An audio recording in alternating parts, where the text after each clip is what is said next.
Welcome to Mic Drop, the podcast where relevancy is irrelevant and we don't give a shit about your feelings.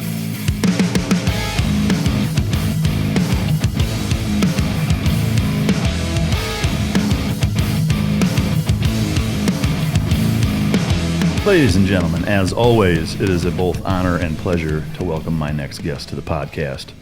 He is a patriot of the highest magnitude, serving 13 years in the U.S. Navy, 11 of which as a Navy SEAL. He has 2 deployments to Iraq with SEAL Team 4 and 4 deployments to Afghanistan with Dev Group. He's been awarded the Silver Star as well as the Purple Heart. He is the author of No Ordinary Dog, My Partner from the SEAL Teams to the Bin Laden Raid. He taught Chris Pratt how to handle a velociraptor, and he is the man who handled Cairo, the war dog, on the famous SEAL Team 6 Bin Laden Raid. Ladies and gentlemen, please welcome to the stage Will Cheese Chesney. Hey man, thanks for having me. Thanks for coming. I love the fact that you're in Texas. You're from Texas, which we'll get into. But I appreciate you taking the time to both come all the way up here and share your story. I know it's been a pretty storied one. You've got a ton of good shit to talk about that we'll get into. But I really can't thank you enough for coming on and talking about the book and everything you have going on. So I appreciate it. I thank you for having me. Yeah. I would like to take a quick second to thank our sponsor, Jocko Fuel, as well as Origin Labs, which is located here on the desk. You can see some of the wonderful products that they have. I can't thank these guys enough, Origin Labs, Jocko Fuel, for supporting the podcast as long as they have, as often as they do. So shout out to them.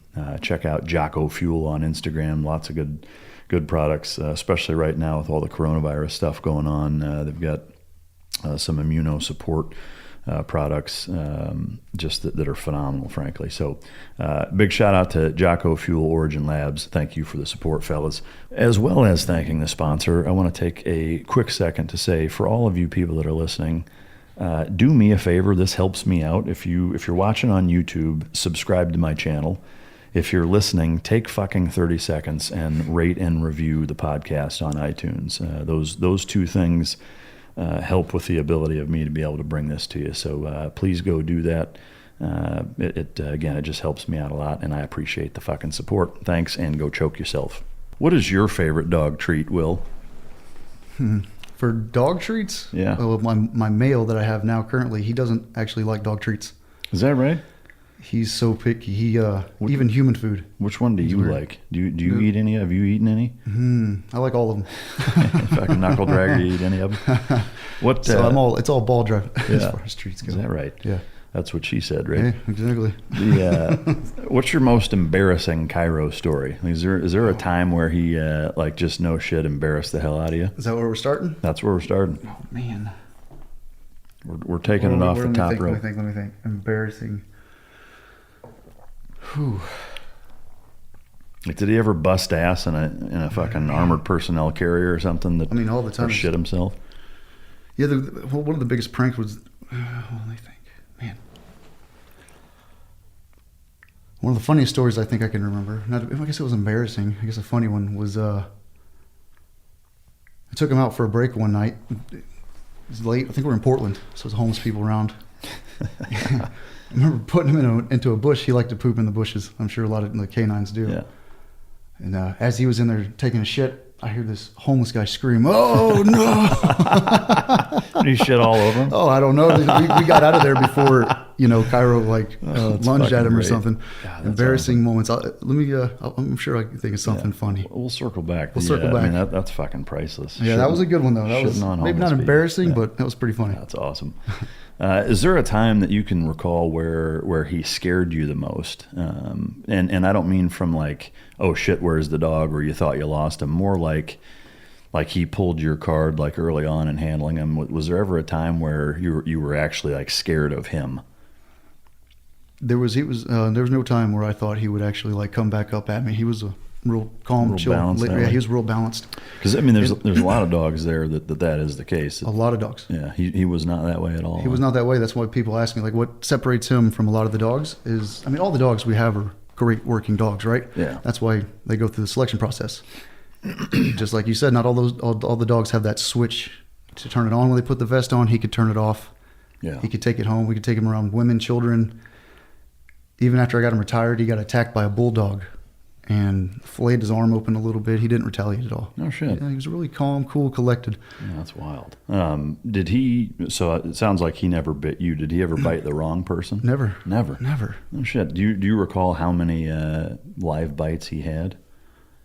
I don't. Was it, I mean, dozens? A handful. It wasn't a crazy amount. We did a lot of operations together. Yeah. I mean, at the command, his dogs are, there's They're so busy. many stories. There's, oh my goodness, that's why I became a dog handler. Yeah.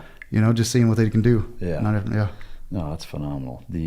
All right. So one thing before we get in, I don't want to get too deep into too many dog stories before we cover some of the backstory prior to getting him and all that. I do like to ask everybody, what is your morning routine? Every morning when I wake up, I at least try to take a minute, make my coffee, hop in the shower or something.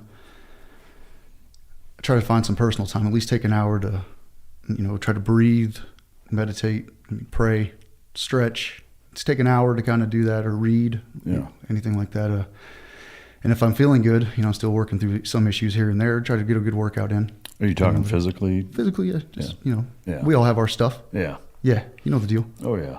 Feels like a fucking seized up engine most mornings when you get out of bed, right? I'm 35, I'm in 36 now. I'm in my prime. Yeah. Right. That's, so I, at least stretch. I like to get out there and stretch and breathe. And do you eat anything, or you typically don't eat that first couple hours you're awake? I like to try to intermittent fast. That's pretty much every morning. For the most part. I think you need to switch it up after a while. And I've been on this program for quite a bit. I think it was very beneficial. I think when I first started intermittent fasting, I lost, I want to say, around 70 pounds. 70? Wow, yeah. Holy fuck, really? Fuck. I was in a bad place. Jesus Christ. What were you weighing when you started? Like fucking 240? It's just 250? Towards the end, I'd say when I was at my worst, I was about 250. No shit. I was not doing so good. My hair had fallen out twice, like huge chunks. Yeah. Alopecia. I mean, my shit's has been falling out for a while. But, and the receding hairline too. That doesn't help. Yeah. What I would like to talk about that for a second. At that weight, I guess. Mm-hmm. I mean, was any of it from working, like trying to bulk up, or was it all just because you were just in a bad spot and not taking care of yourself? Bad spot, not taking care of myself. Oh shit, 250 fucking pounds. A lot of drinking. Oh, okay. Self-medicating. Yeah. Was that relatively soon after you got out, or? Yeah. Yeah. First couple of years, transition's always hard. Yeah. No, we'll for sure get into that. Back to the morning routine real quick. Is there an element of working out beyond the stretching, the mobility stuff, or do you save that for later in the day? Or I feel if I get up and do a little bit of stretching, and if I'm feeling good, then I'll start lifting or running or swimming, something. Yeah. Yeah. Right on. All right. So childhood, I know you're from south of here. Talk a little bit about just kind of where you're from, what it was like. You're 5-6 years younger than I am. Growing up in what is it, Southeast Texas, I guess. Talk to us a little bit about what that was like. Yeah, like you said, I grew up in Southeast Texas.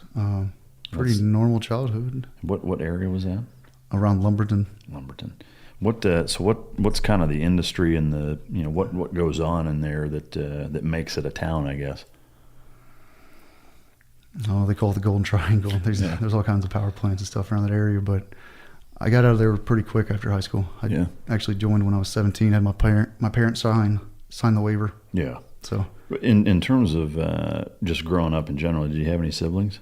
It was just me, only child. Yeah. Oh, shit. How was the relationship with your folks growing up? Would you say it was a good relationship, tumultuous? What was that like? It was good. I can't complain.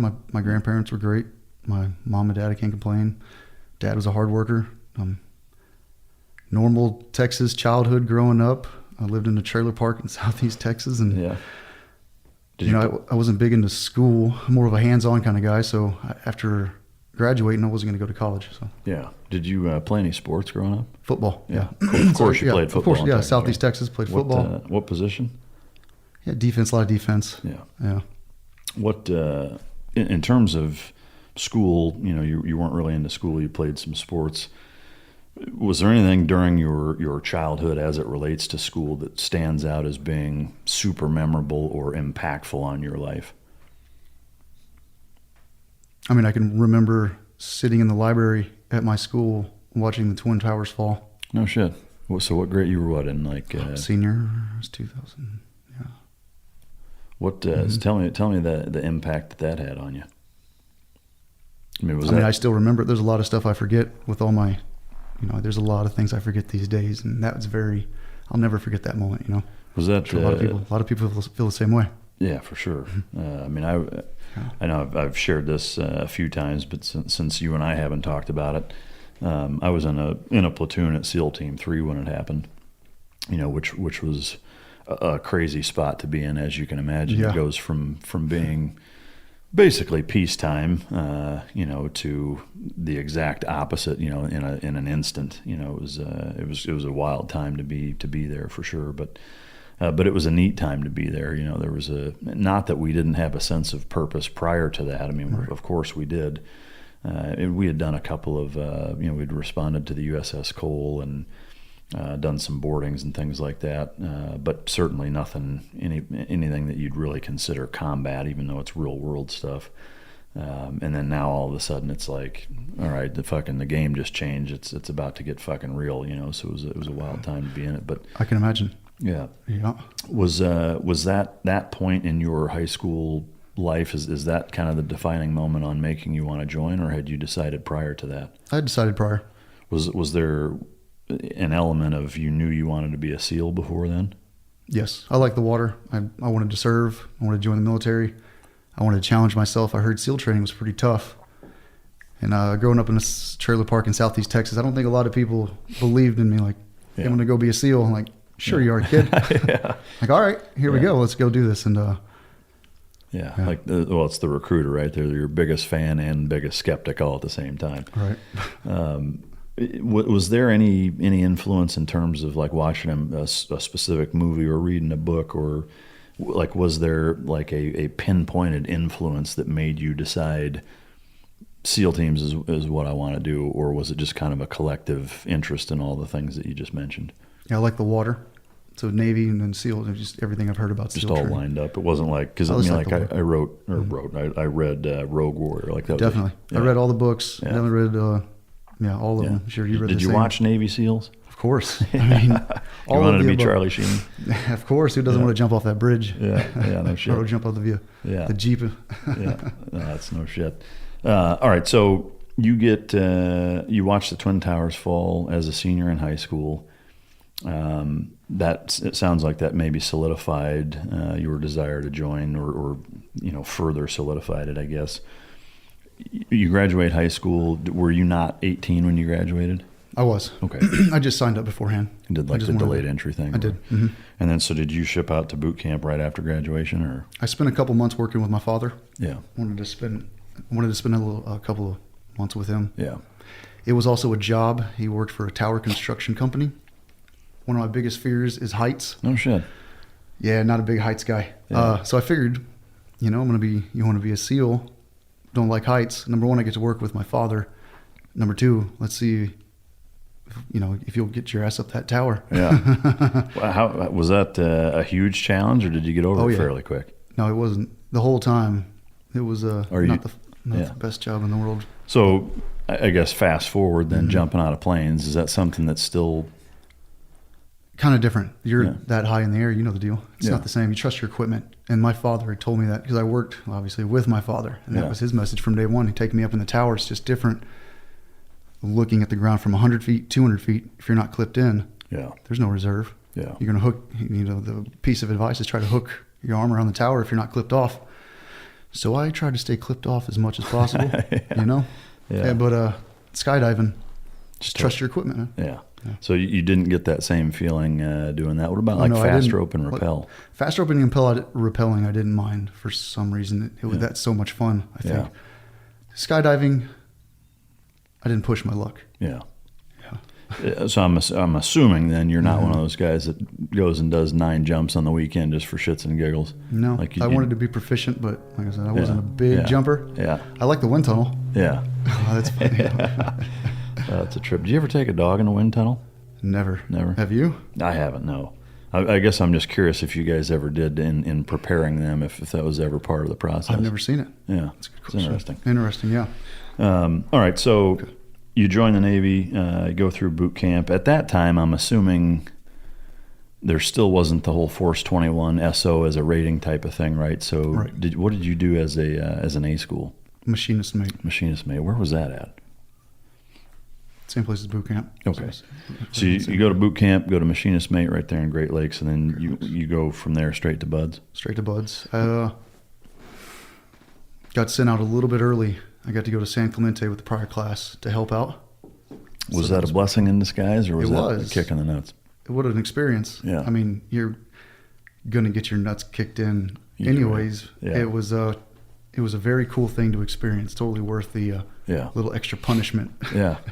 What class was that was, or I guess what class were you in originally? 246. 246. Okay, so 246. I'm wondering if we ever cross paths, maybe as an SQT instructor. We may have. I don't know. At any rate, What class were you? I was in 215, but I came back as an instructor in the mid 240s. But I got valley fever when I was there, so I was kind of in and out. I didn't spend a whole lot of time at SQT. I mean, I was there for like a year and a half, but most of that time I was on convalescent leave. So I was the proctor for, I believe it was 244 or 245, and then got sick not long after that. So may have seen you, as a student there, but probably didn't actually do anything, or we would have remembered each other, I'm sure. But Yeah, even if you did meet me, I'm pretty quiet. yeah, I'm a pretty quiet guy. bit of a gray man. Bit of a gray man. I might not have stood out too much. Yeah. All right, so you go through 246. Anything in buds worth mentioning? Like, did you get hurt? Did you get rolled or anything like that? Never. Oh, no, I made it. I was fortunate. Yeah. Straight That's through. good shit. Yeah. But of course, there's always good stuff to mention in buds. Yeah. What I guess if somebody says, tell me something about buds, what's the first thing that, or what's the biggest thing that kind of pops out? The biggest thing is graduation. First thing that comes to mind. I mean, what a day. Yeah. Yep. Other than that, there's all kinds of funny stories. Yeah. Can you pick one funny story from buds? Oh, man. So we're out at, let me think. Pretty funny was second sleep of Hell Week. You're pretty tired by then.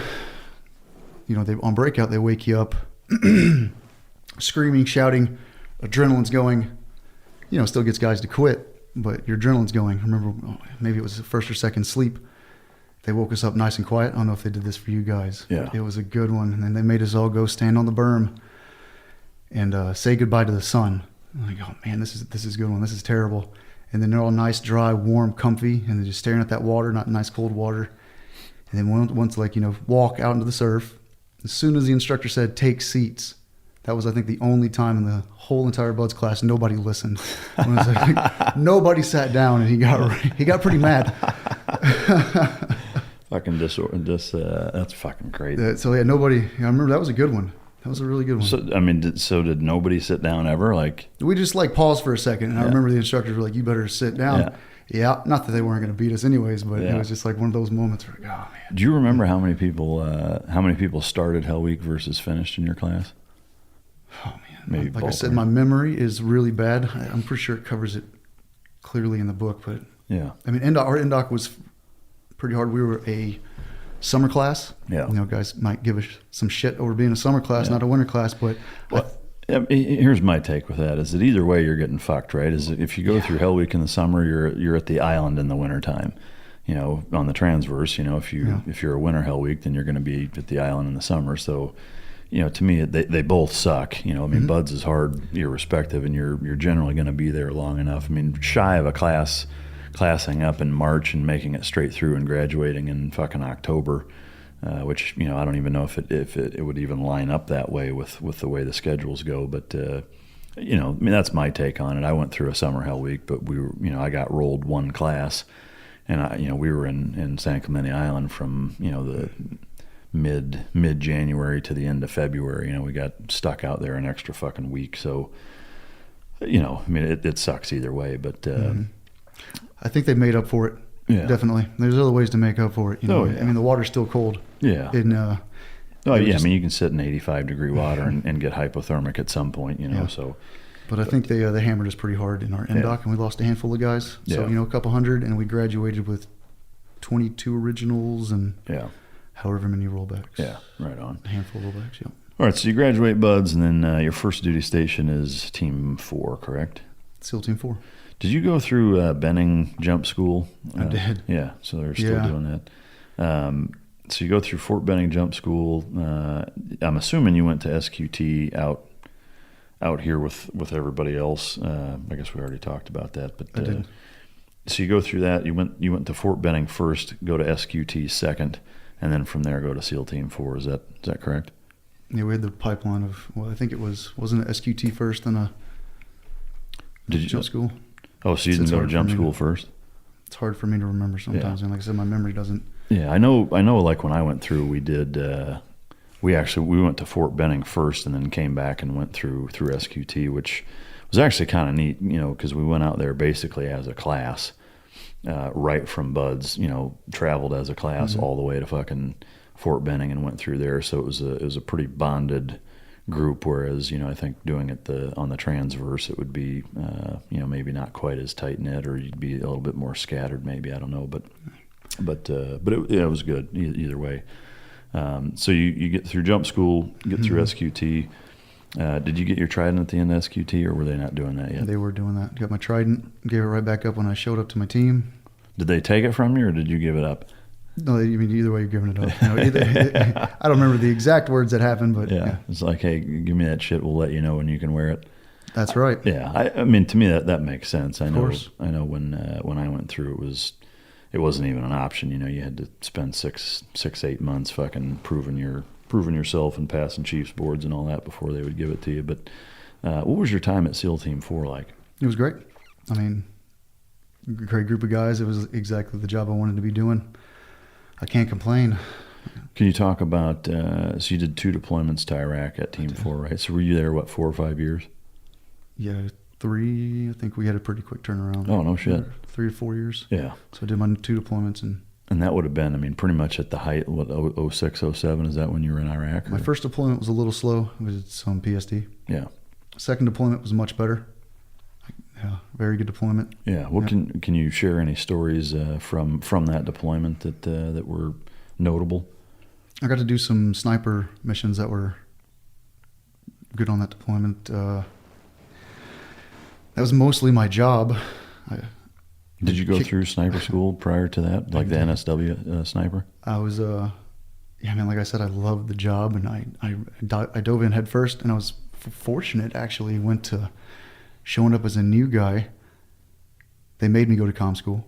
Obviously, nobody chooses comm school, and then, some guys do. So I went, of course, as a new guy. I was happy to be there. Yeah. Learned a lot of great stuff. Ended up coming out of there. I really wanted to go to sniper school. They had me slated for breacher. I was very, very persistent I kept asking, like, hey, I really want to go to sniper. I felt like I was a pretty good shot. And I felt, that was my calling. And eventually, I got him to switch it up, send me to sniper school. And then I also got JTAC. So I had those 3 schools, which ended up being just perfect. So beneficial. Yeah. Having all that knowledge. And I didn't realize that as a new guy coming in. But I was just diving in head first, going into every school. And for those civilian assholes, as we like to call you guys, which is a term of endearment, I did see a comment where somebody here just recently was bitching about me calling you guys civilian assholes. Again, in the military, it's way more of a term of endearment. It was something to the effect of, it's these civilian assholes that pay you military assholes to... your salaries, and it's our tax dollars and blah, blah, blah. Like, fucking lighten up, Francis. Lighten up. Anyway, JTAC, he just mentioned, for those of you listening, it's Joint Tactical Air Control. So the gist of it is, with his comm school and sniper and JTAC all kind of combined, it's the ability to use radios to call in close air support, primarily, with aircraft or helicopters or whatever. So if you get into a shit sandwich, it's the ability to use those radios and call on close air support to come help bail your ass out. So for those of you listening, that's what that is. At any rate, so you go through those 3 schools. The second deployment to Iraq, with SEAL Team 4. Can you share some of the operations that you did do? Kind of walk us through any of them that you can share. I just think the op tempo was much higher. I don't know how many exact ops. I wish I would have written everything down. Yeah. It's one of the things I regret these days. Of course, looking back, I was young and didn't write things down. So, but is there any sniper missions that you can share, like kind of walking through the actual mission itself? Yeah, there's one that it covers in the book. It's a really good one, and another one would be, I guess, the first sniper mission. Just a bad guy running across the street. I got lucky. I was on sniper watch and looking for a couple guys. Bad guy runs across the street with an AK and ended up hitting him. What? So, if you could, backing up a little bit. So, for those kind of people listening that maybe never served in the military or just weren't on a deployment like this, what's kind of a typical setup in terms of when you're going in, you're providing a sniper overwatch? If you could kind of explain it almost like you're talking to one of your kids sharing a story almost. So my role would be just to find my way to the roof as quick as possible and get to the best vantage point and provide cover for my guys. And were the guys down below patrolling at that point, or what was going on generally speaking? We were taking vehicles in and short patrols and get to the roof as quick as possible, provide cover for the Humvees and the guys inside and other rooftops, and getting people back inside, the lookers back inside if you could. Yeah. Yeah. And so, was this daytime, nighttime? It's all nighttime. All nighttime. What was I know the operational tempo was high, but in terms of kind of the area of operations, what was that like at the time you were there and where you were at, in terms of kind of what the overall big picture mission of what you guys were trying to accomplish there? I mean, the overall big picture. Well, so you go in for, say, a concept of operations, or hey, here is the mission briefing. Like you're looking for bomb makers, or was that primarily what? A lot of, just depends. Yeah. Like I said, op tempo was pretty steady. You never know what you're going to get. And it all varied. Can you share what area you were in? It's in Baghdad. Okay. Yeah. Going out most nights, I'm assuming. Yeah, it was great. Hear that minigun going off quite a bit. Yeah. Yeah, it was busy. Solder City was a pretty busy time. Was this like 06, 07? It would be 06, 07. Yeah. So, I know there was, a lot of other operations and super busy time going in the triangle, the Fallujah, Ramadi type of area. Did you spend any time there, or was most of the time was in Baghdad? Most of the time was in Baghdad. Were there any high value deck of cards folks that you guys either captured, killed, whatever there, or was it lower level guys, or what was kind of the general gist of the guys you were going after, other than just the bomb maker aspect? I'm sure there were. Nothing comes to the top of my mind right now. I was just, I was young, 18, 19, 20 years old. I was just having fun with the guys, and the target list was the target list. Yeah. Whoever we're going after, I let the head shed decide, and the intel people decide who it was bad. And we paid attention, of course, but it was just another operation. Just another name on the list. It's so long ago, with my memory kind of lost. It's like I said, I wish I would have written more things down so I could remember things like this. Honestly. Yeah. Any of the guys that you're with on that deployment that you still keep in touch with? Yeah, it was like one of my best friends, Jason Higgins. He was my roommate in Buds. Yeah. I still talk to him quite a bit. In terms of, and he was in the platoon there with you? He was actually, they made him be my roommate quite a bit. We just were really good friends. So Was he a sniper also? He was breacher. Oh, okay. Yeah. Do you know about how many sniper ops you went on that deployment? Ballpark? Man, good question. Dozens? Hey, man, you should have written some stuff right off. Yeah, dozens. Yeah. Same number of actual KIAs or no. Yeah, just a handful? Just a couple. Yeah. Nothing crazy. I am curious. As a guy that age, I know you said I was young, just enjoying my time with the guys, and and having a blast and doing my thing or whatever. But did that have any mental impact on you, being a sniper and taking people's lives? I know it's a very common question that a lot of the listeners ask of either me or any of the guests is, what that feeling is like or what impact that has. Is that something that you rationalized then, or was it pretty much you're just kind of running on autopilot and doing what you did? It didn't bother me at the time. We were there to do a job. Somebody has to do that job, right? Yeah. You're there with the right group of guys. You know everybody around you. You have the right intentions, right? We're all there for the right reasons. And in order to do that job, you have to take life. Right? Yeah. Sometimes I don't.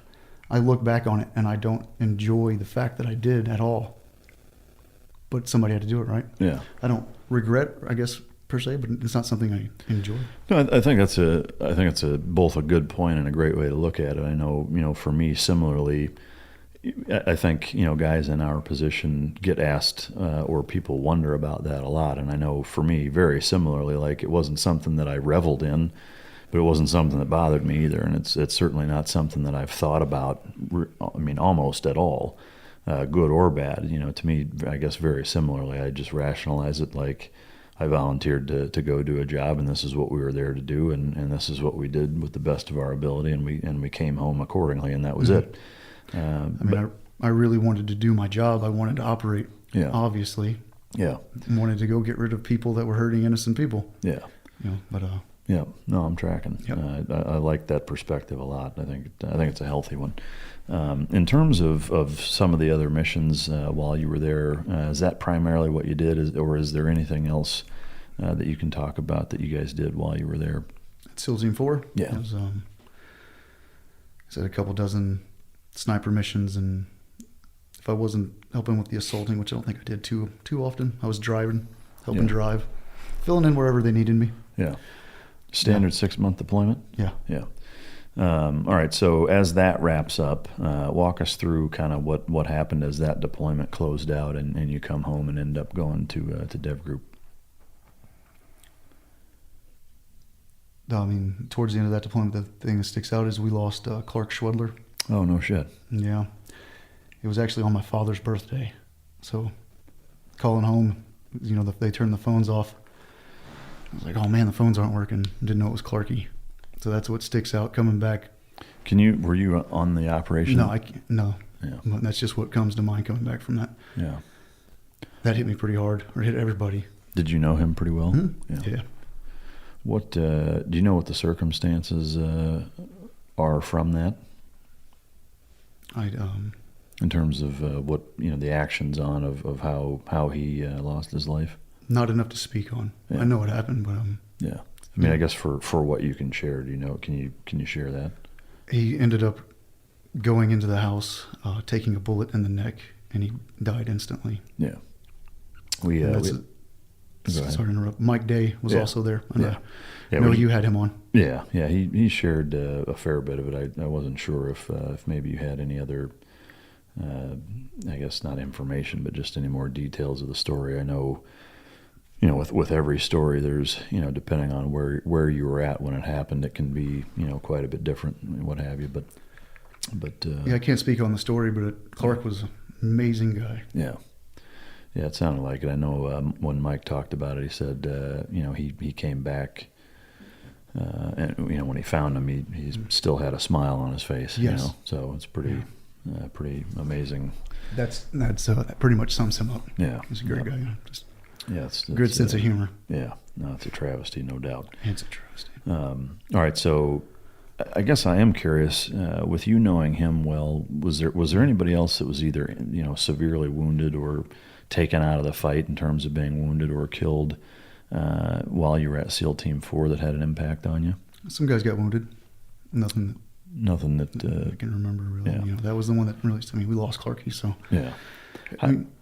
Go ahead. We did have guys get wounded. Yeah. Nothing. No. I guess I'm curious, how big of an impact did that have on you moving forward, or did it? It did what happened? Losing Clark. Losing Clark, it was a big impact on me. I didn't take it so well at first.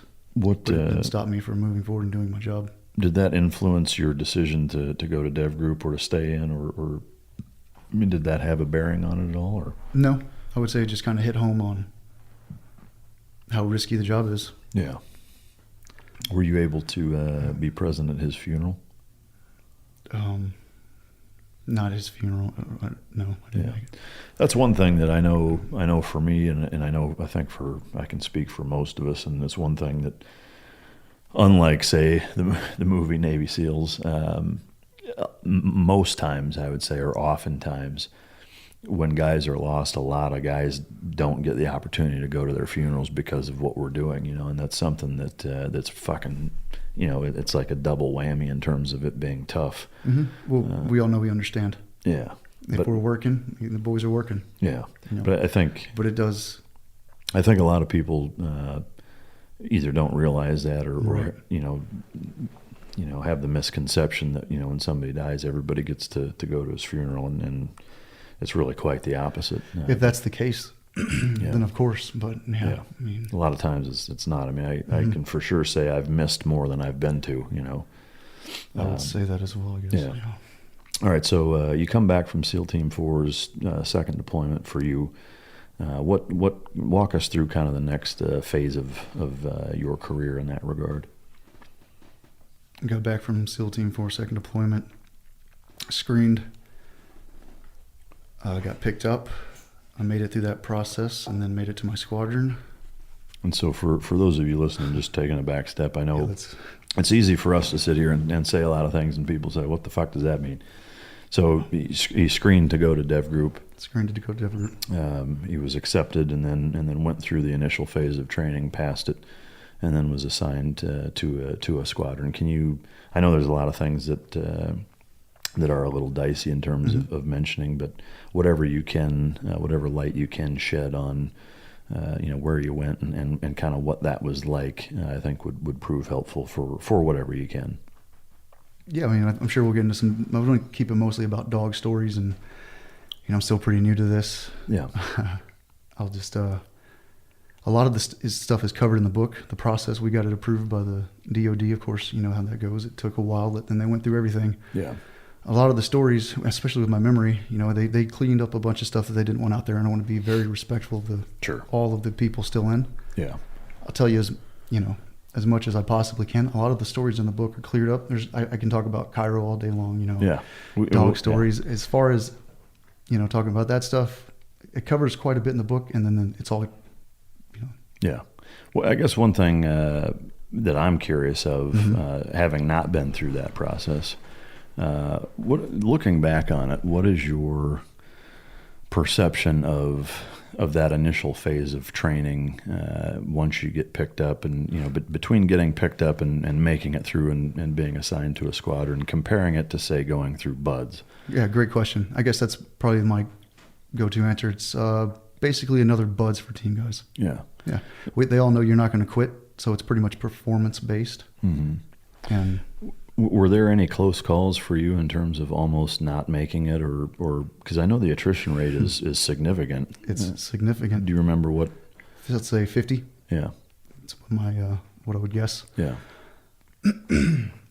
Oh yeah, definitely had some close calls. Yeah. Yeah, I mean, jumping, I wasn't terrible, but I wasn't the best jumper. Yeah. So I had some close calls there, but luckily I had some good instructors to train me and get me through, and pulled it off, got through. I'm sure in CQC, I felt comfortable, but you never know what the instructors are thinking. Yeah. Well, I know having watched, a number of guys that I knew well or even, operated, deployed with, go through, and some guys that made it through versus not, that kind of surprised you both ways. There were certain guys that went and I was like, oh, that guy's going to fucking crush it, and got dropped. And other guys, it's like, man, I'd be surprised if he makes it and they do well. It's I guess from an outsider looking in, it's a strange, I guess, process within the community that seems like you don't really get it unless you've gone through it. Maybe, I don't know. What's your take on that?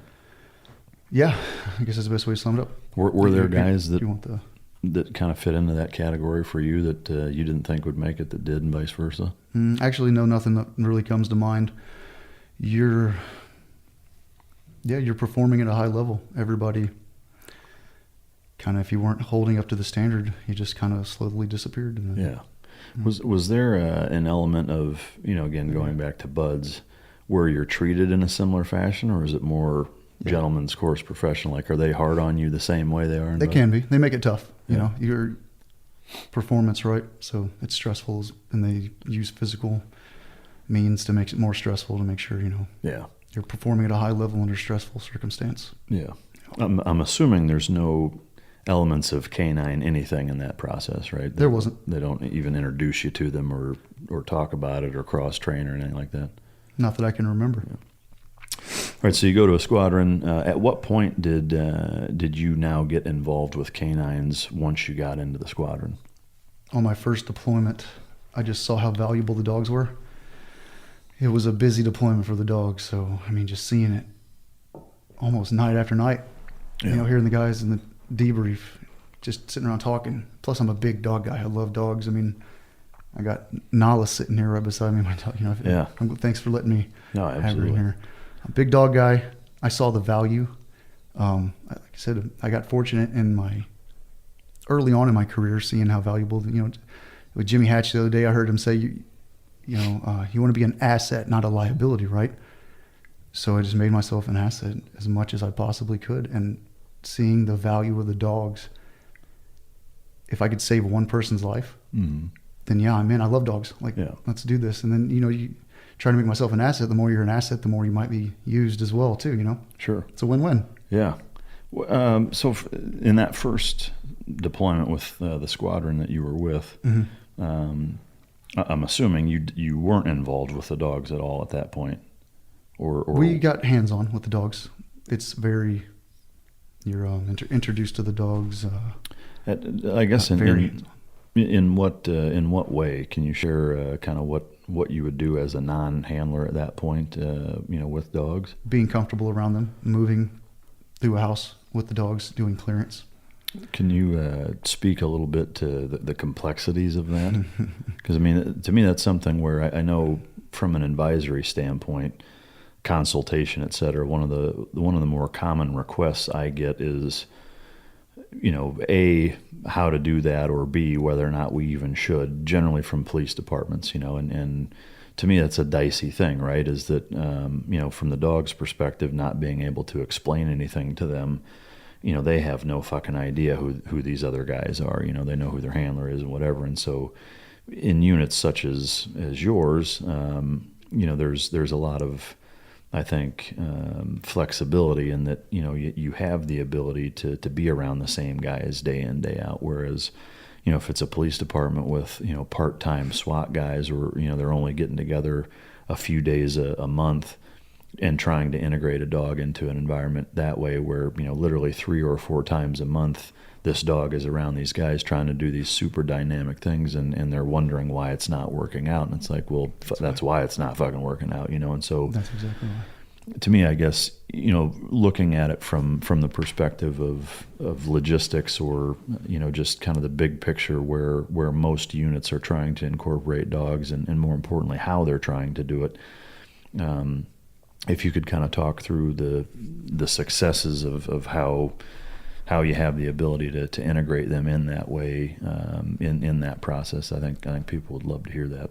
Yeah, it was a huge part. I think that's why we did it early on. As soon as I got there, we were exposed to the dogs. The dogs were around. They had been used for a couple of years, seeing how valuable. So as soon as you get there, even as a new guy, especially as a new guy, everybody else, might be busy doing other stuff. Hey, go work with the dogs, and especially to get used to them. Get comfortable. You have to. Yeah. If not, just like you said, you're just not going to be operating. It's not you just being around the dogs and get comfortable shooting and moving, especially if you're not a dog person. Yeah. Right? You don't want the dog to be a distraction. You want it to be an asset. Yeah. So at what level were you guys? Were you just integrating with them, being around them, or did they have you guys actually handle them in some instances? Both. You start off nice and easy, just moving, just meeting the dogs, then just moving through the house. The dogs would be muzzled. Slowly take the muzzles off, depending on the dog. Most guys were comfortable. You just clear, and then you just get used to dog clearing, and then we just did it over and over until it was second nature. As it should be. Yeah. So on that first deployment where you're using dogs, can you share some of the dog stories, that some of the successes that they had? Yeah, there's one story, a dog named Falco. He reminded me a lot of Cairo. He was a real friendly dog. He had the switch, turn it on and off, real hard worker. I remember towards the beginning of deployment, kind of maybe having some issues, the bark and hold. Yeah. Having to unteach. So I guess when we receive the dogs, they are trained to go into a bark and hold situation for K9 officers. For us, that's just going to get the dog shot.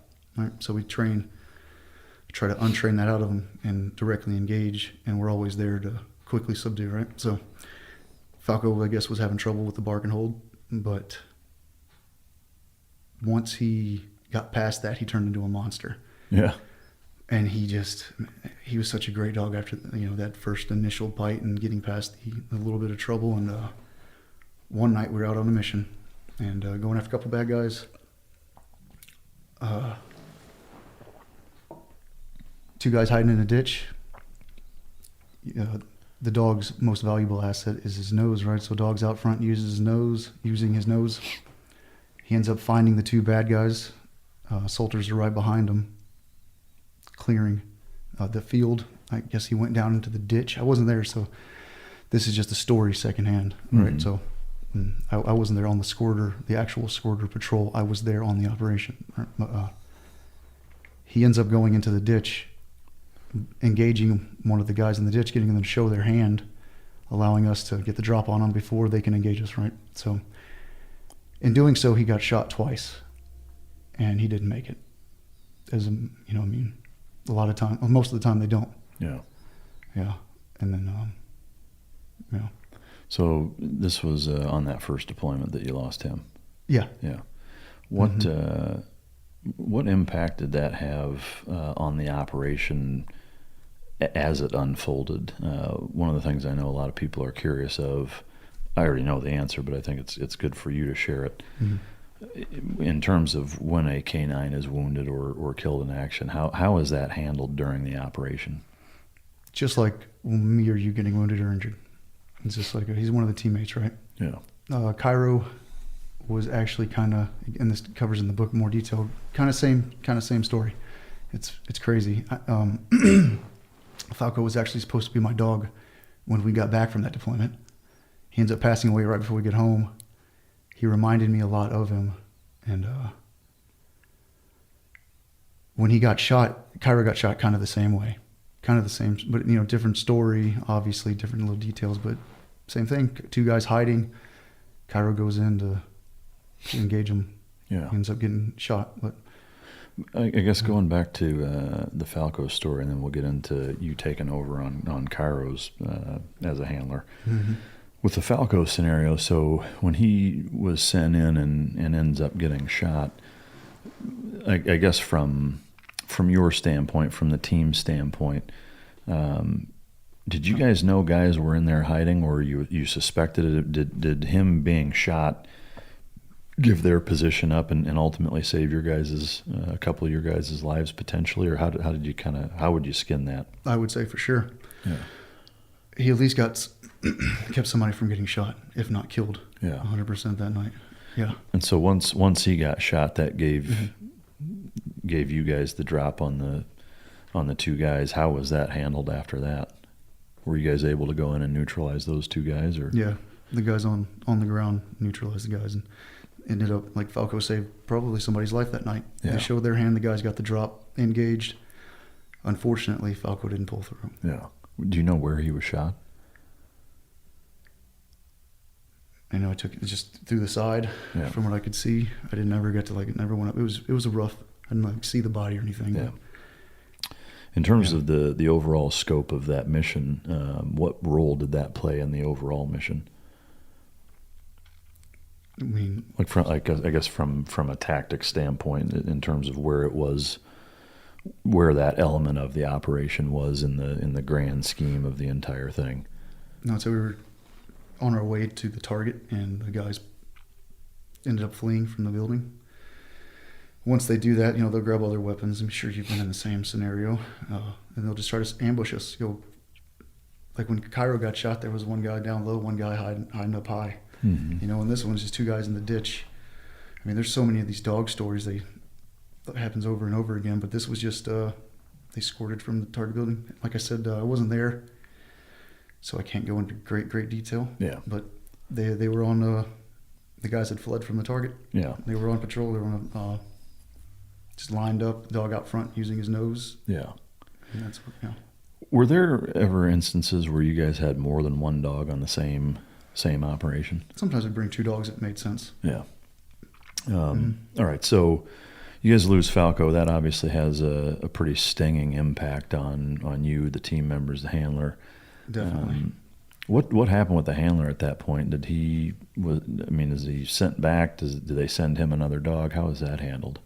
I think it was towards the end of our deployment, and I can't remember exactly the details. He might have went home, or he might have stuck out the rest of the deployment. Yeah. Yeah.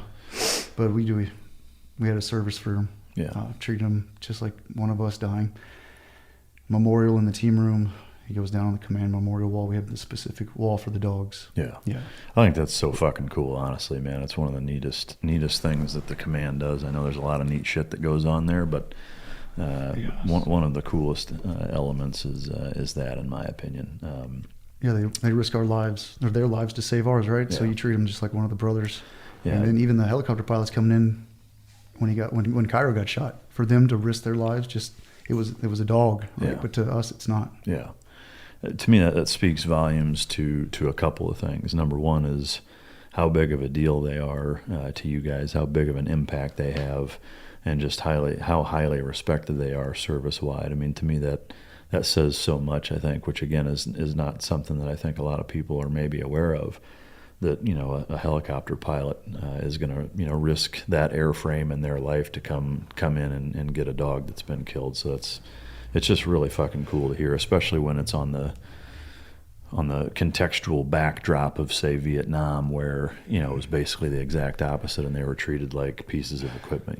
It's very unfortunate. Yeah, I mean, it's to me, it's a huge black eye on the United States military and government, just government wide. But the way I look at it, you're going to ask the dog to risk his life.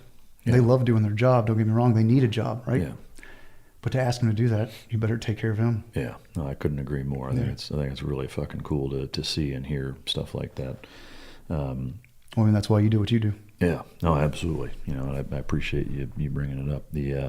All right, so with that deployment, is there any elements, and if you can, I certainly understand it, as do the listeners. Is there anything you can share about where you guys were at, or why, or kind of what you were doing, or is that? On which deployment? On that first deployment. Specific deployment? Yeah. I just don't want to share locations, so that's cool. Yeah, no, it's I get it. Can you talk a little bit about, was it all high-value target stuff, or can you not really mention that either? Honestly, between me and you, I wish... And all the listeners? And all the listeners. Just between us and everybody listening? Between us, man. Like, nothing really... Yeah.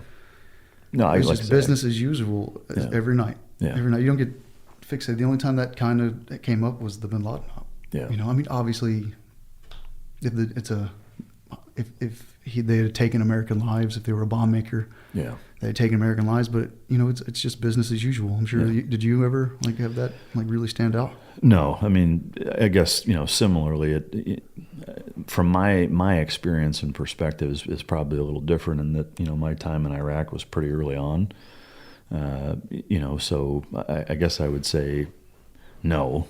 Our business as usual was probably different than your business as usual, which is different from somebody else's. Exactly.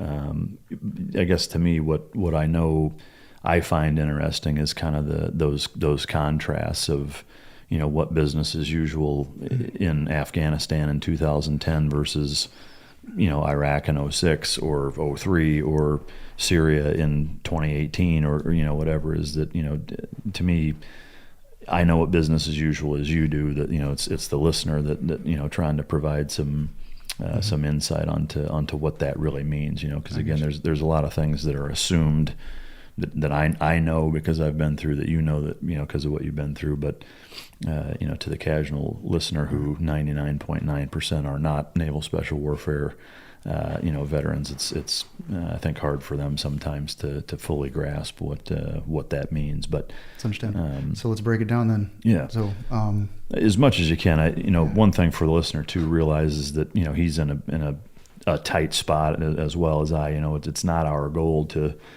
disclose anything that should not be disclosed, while also bringing to attention and bringing into light the amazing element of what these guys and animals do. So realize that we're walking a little bit of a tightrope here and doing our best to be both interesting but also respectful of fellow teammates that are still out there fucking doing it day to day. So just keep that in mind. But yeah, thank you for breaking that down. Yeah. Maybe I'm not so articulate all the time. So it's a tough road to walk for sure. Yeah, but I want to tell Cairo's story. We're a piece of history. We're very fortunate to do that. So I'm going to tell his story, but I wanted to be very respectful of the guys. And sure. So, but to kind of break it down, what's the dog's most valuable tools? His nose, right? And those tools to be used on explosive odor and man odor, right? So the dog will go out front whenever it makes the most sense on patrol in, or whenever you get to target, to go inside and show a change of behavior on what you've trained him to detect, right? So it's explosive, narcotics, or man. It's on the handler to conduct enough training to know when your dog is showing a change of behavior, I guess is what you call it. So by that, I mean you send the dog out in front of you and he's casually strolling out front. Probably however you train him to patrol. Put a lot of work into that. Usually out in front of the patrol, going left, going right, checking little areas, and then you watch him as much as possible. And then as soon as he does a quick head turn, or it just depends on your dog, right? Mine, like Cairo, like the helicopter tail. As soon as he was on odor, his head would throw. And that's like, okay, maybe something to pay attention to. But as soon as I start seeing his tail do like kind of a helicopter, I'm like, cool, he's on odor. We conducted so much training to where like I could pick it up. Yeah. I mean, everybody conducted so much training. A lot of guys could pick it up. To me, that's a really fascinating aspect that we typically, because of the nature of most guests on here, don't get that far into the weeds on. And I'm glad you brought it up. Is just like with people, dogs have an element of individuality and personality that are specific to each and every one of them that way. And to me, that's really the key with dogs in general, whether it's a fucking house pet or a high drive working dog or everything in between, is that they're constantly communicating how they're interpreting the world, and it's our job to be able to spend enough time observing that to be able to identify what the fuck they're trying to tell us. And to me, that's what separates a great handler from a handler. But the helicopter tail thing is interesting, and I'm curious. Could you pick out, and I guess I ask this from being out on the West Coast as a trainer, the difference between other game, human odor, explosive odor. As you're walking, could you say, he's on explosive odor, or there's somebody fucking here, or no, I think that's a fucking goat trail, or whatever? Did you get that nuanced? As far as when he's on human odor, I felt like I could pick it up really fairly easily. Mm-hmm. It was a good sign. He would pick up his pace more often. Yeah. He loves finding bad guys first. And then over the time, if you don't stay on top of the explosive odor training, they might kind of drop it off a little bit. So, sure. Did you ever have any instances where the dog either almost got a bite, came into human odor, and then you had to ask him to do explosive after that and struggled with it? Never struggled with it. I had good people put me through training, good team leader. Yeah. Multiple team leaders, people around, if they handled a dog before, walk me through how to navigate. If this happens, hey, show them, and then you got to know your dog, right? Yeah. Read your dog, know your dog, spend enough time with your dog, and then it's, I guess, another segue into this is kind of know what kind of, if you're buying a dog, know what kind of dog you're getting. Yeah, yeah. Don't just go out and buy a Belgian Malinois or a Husky or a working dog unless you know what you're getting into. Yeah, no, absolutely. All right, so you come back from that deployment. You guys lose Falco. Uh-huh. At that point, when you were back, is that when? I mean, did you approach leadership and say, "Hey, I want to be a canine handler," or did they approach you, or how did that process pan out? I went up to the dog handler and I spent time with him on that deployment, just to pick his brain. And between him and the team leaders, seeing it was a done deal. Yeah. Yeah. And so now you're officially a handler. As soon as I get back from that deployment, he's like, "You'll be going to handler school." And how was that? It was great. Yeah. So, I forget exactly how long it was, but one-on-one time with Cairo. So at that point, did you guys have was the handler school in house, or did they send you somewhere? They sent us somewhere in California, which is all covered in the book. Yeah. At that point, was Cairo at the command, or did you go out there and meet him and pick him up for the first time out there? He had been in the command. I didn't get to go on the buy trip, but I got to see him at the command. It's the first time I met Cairo. Had he had a handler and done any work prior to, or you were? These were all new dogs, okay, fresh from a buy trip. Yeah, okay. So you get paired up with him. You go to California, go through handler school. Can you kind of synopsize that experience, other than it was fun? No, yeah, of course. Learned a lot of value. I mean, there's great training, great people. The bonding experience between me and Cairo during that, I think it was 9 weeks. I think it was the right call to do that. I guess sending me elsewhere instead of trying to do it at the command, to where the dog gets to come home with me every night. You're really building that bond. Yeah. Like you said, if you're able to do that with your dog, not all dogs are going to be able to turn the switch off, right? If you can, it was really good for us to be doing training all day. I'm learning how to read my dog. He's learning me. And then even in our off time, just building that bond really strong. Yeah. To me, that's the key concept, really, with all of it, that I beat that dead horse constantly, whether it's my online training or when I do workshops or conferences or whatever, that I think,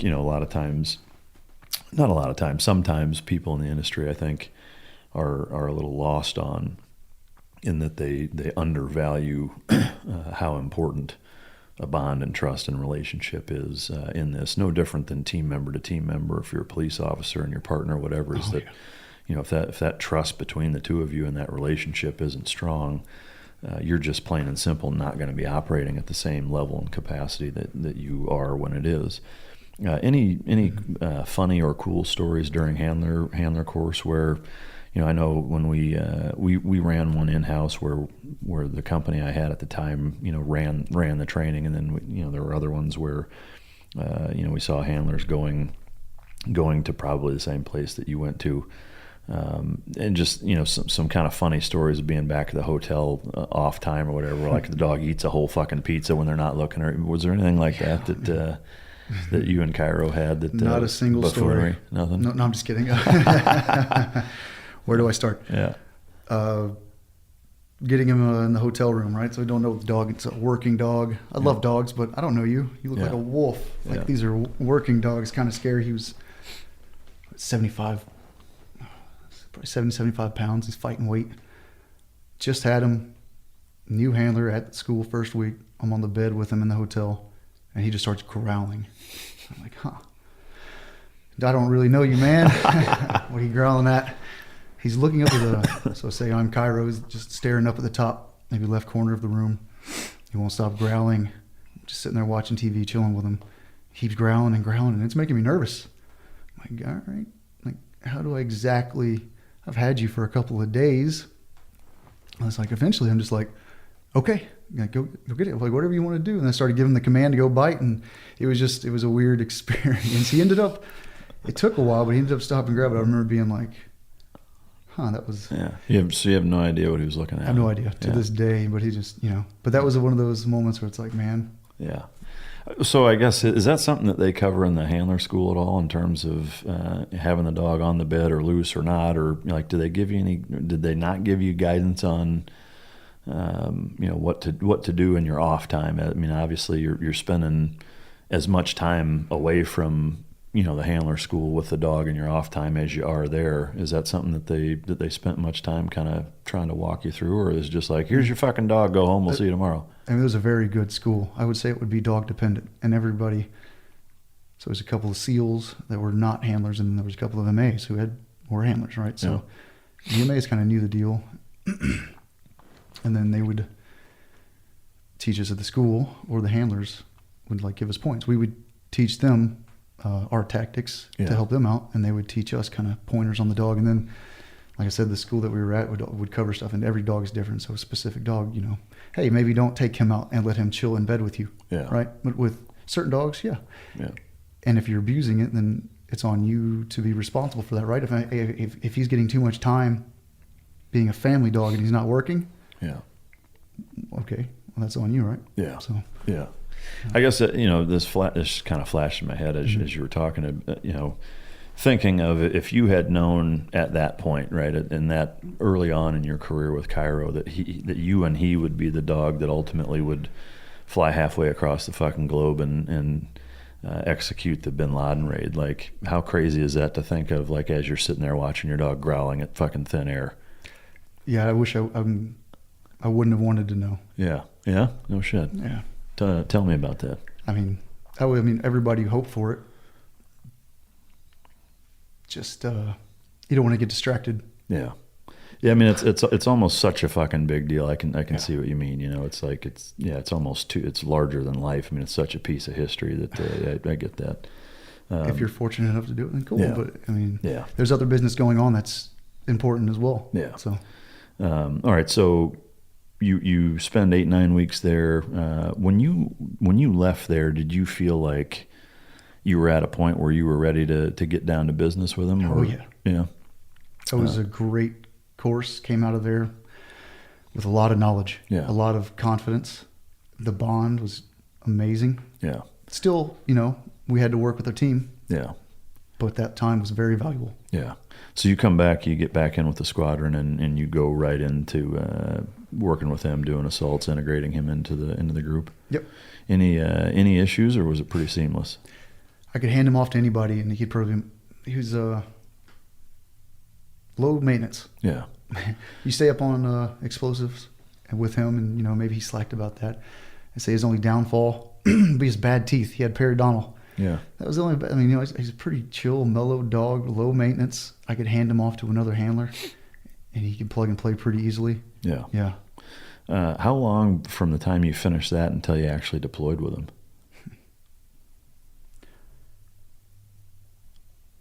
I think that's some months. 3-4 months. Yeah. And do you recall the very first real world mission you did with him? And can you talk about it? Yeah, I want to say it was nothing happened that night. I think it was a good shakeout. So it was good to, I don't think anything happened on target. So it was good to see him on the patrol and how he does and how he interacts like in a real world environment for the first time without things getting too crazy, if that makes sense. Yeah. For sure.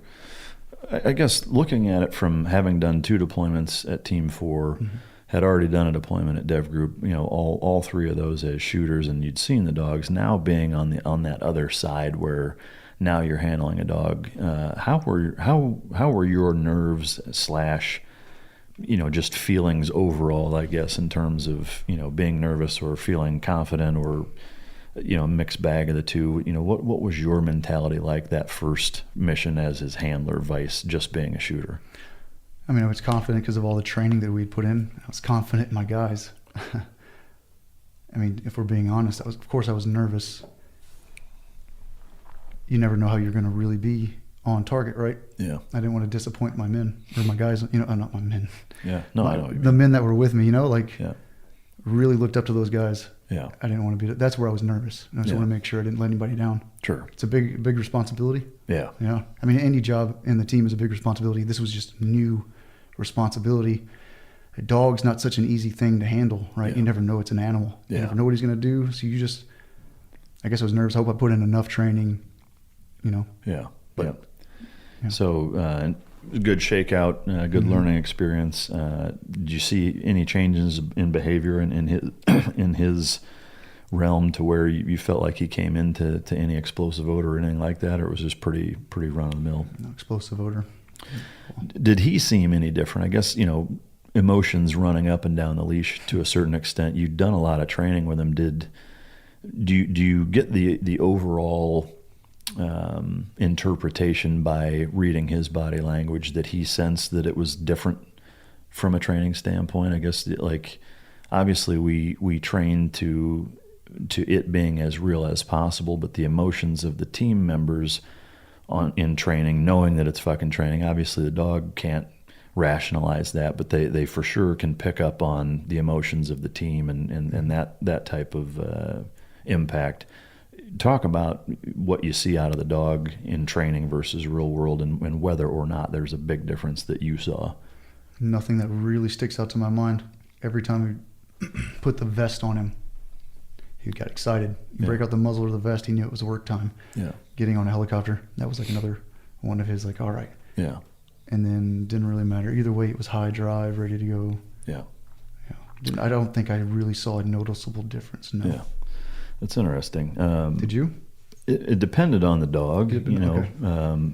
I think, I guess I think it ultimately boils down to, the difference between dogs, certain people, the environment, and all of those things together. I think some dogs, you can't really see any difference between, what the handler feels, what the dog feels, whether or not it's real world. And other ones I think are more, I would say almost adversely impacted, because the handler is projecting so much emotion down the leash where it does impact the dog. I think it's going to vary from dog to dog, at least from what I've seen in dealing and working with a lot of police and different military groups over the years. But so all right, so you do your first mission, it's a good shakeout patrol. You kind of knock the rust off or get the first op jitters kind of out of your system.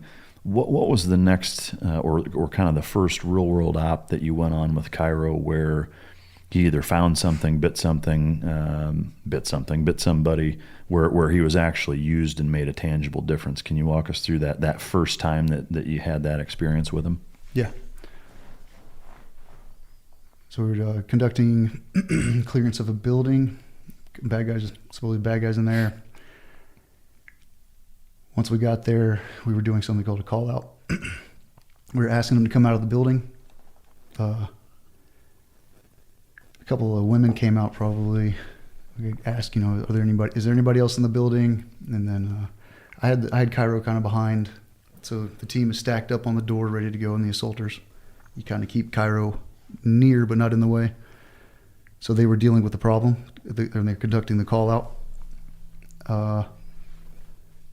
There was a guy in there not being compliant.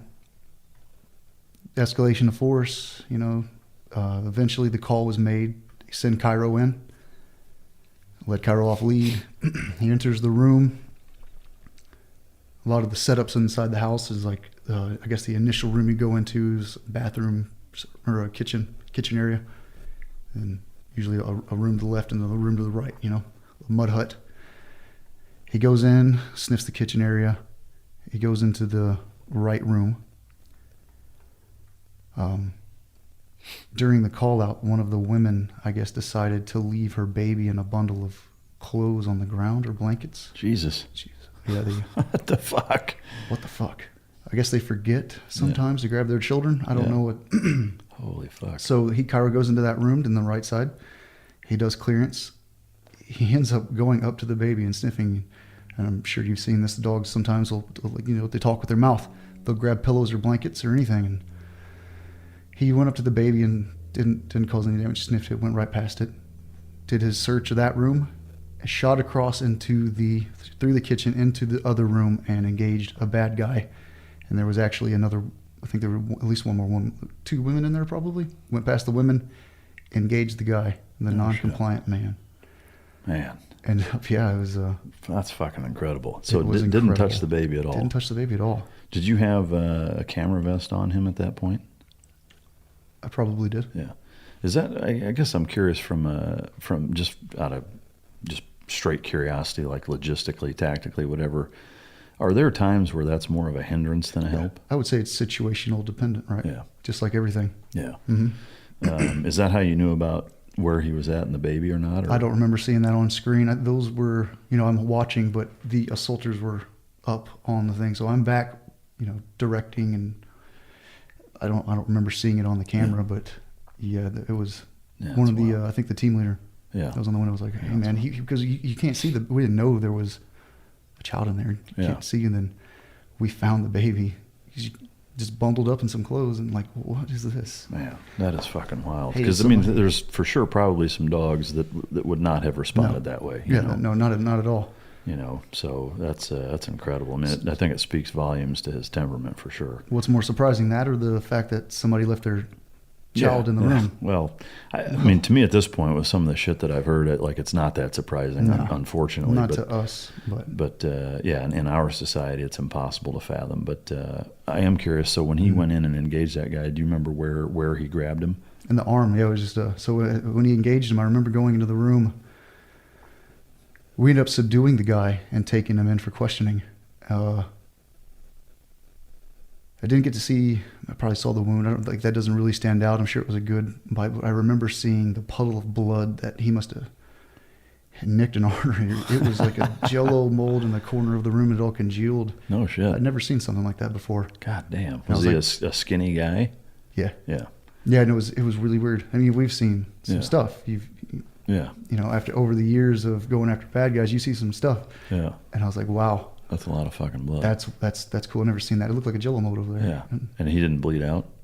The medic saved him. God, of course. They were just good at the job. Yeah.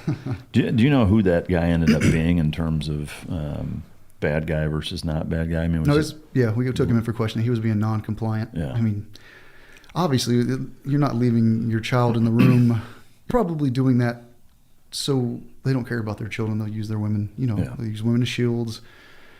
They'll get children to put on suicide vests. I'm not past saying that they were hoping that something bad. We either trampled the kid, because why was it, just cover it in clothes, and either we step on them or have the dog bite them or something, and they can use it against us. God, it's fucking unbelievable, man. It's pretty crazy. So he got his first bite. That was the first stop that he ended up, really kind of being used and proving his worth, whatever. What was that feeling like for you, getting your first bite and in that capacity, especially given all of the other circumstances that he performed so well? For him, it was, I wasn't surprised, but it was awesome to see, because you're always nervous. You never know if your dog's going to engage. Yeah. It was good to get that feeling of confidence, just move past that. Like, okay, he's going to engage. He's going to do his job. There's no doubt. Yeah. And to see him do it so well, especially in that circumstance. Yeah. Yeah, I definitely remember coming home from that op being like, cool. Yeah. Fucking A. Yeah. Yeah, that's awesome. And then we didn't have to engage that guy. We can take him out for questioning, Yeah. Yeah. Right. Yeah, I mean, they're far more valuable captured than killed, so that's awesome. All right, so for the rest of that deployment, how many operations would you say you went on with him where he was proved beneficial in that regard, in terms of either explosive finds or apprehensions? There's a few apprehensions. As far as explosive finds, we never had a big find. My teammates, we had multiple dogs in the squadron, so we're always working in multiple areas, multiple dogs, and some of my teammates had some pretty decent finds, some caches. Were there any in particular that were surprising? The finds in terms of just either how complex they were, the capability, or how big they were, or things like that? One of my friends, great guy, who's one of the master at arms. It was surprising on his find. I think he found just a very small amount of, like, maybe it was a pistol and maybe a small amount of explosives in the wall. I think it was just impressive. It came up afterwards. I'm like, hey man, look what he hit on. Yeah. After being in drive man odor mode, like all night, and then for him to find like that, I was like, man, good. Wow. Hey, it was good to see that. Like, good job on training your dog, man. Yeah. Like, yep. Yeah, I mean, that's a hell of a find given those circumstances. I am curious. Within the squadron, there's a number of dogs. Were there any other operations on that deployment while your first handler deployment? Were there any other cool stories of any of the other dogs that got some really good bites or finds other than that one? Yeah, I'm sure.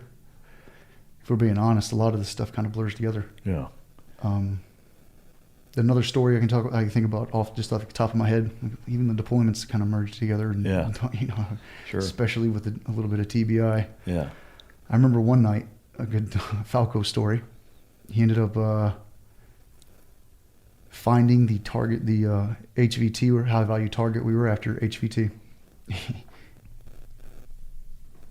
When he got to him, it was a good sprint, maybe 100 yards away. So it was a good shot. But we sent the dog so that we couldn't engage him. And he was running. Dog ends up tracking him down. We get to him, super quick. And by the time we got there, Falco had ended up ripping his throat out. No shit. Yeah. Fucking Christ. It sounds like another one of the dogs that we had on with, when Benny came on talking about Digo. There we go. Yeah. What, I'm assuming the guy didn't make it? Yeah. Yeah. No. I mean, was he dead by the time you got to him? Yeah, from what I heard. Yeah. And like I said, it was usually we don't, we try to keep the dogs close. But this was a different circumstance. Yeah. Dog was out a little farther than usual, got to him quick, ended up, subduing the guy. Yeah. By the time we got up there, if he was still there, he wasn't happy. Yeah. Holy fuck, man. Yeah. What, do you know, I mean, obviously you weren't his handler, but do you know if when he got to him, did he go straight there? Did he grab him by the leg and get him down and then treat him like fucking quarry? Or I really don't know. Yeah. I mean, to me, I guess that would, just in thinking through it of how that would transpire, because one thing that I know I get asked, I don't know if you do fairly often, is that, do you ever teach them to target certain spots like that? And the answer is no. At least, from all of my experience and everybody I've ever worked with, it's always, depending on where the person is at, either arms or legs.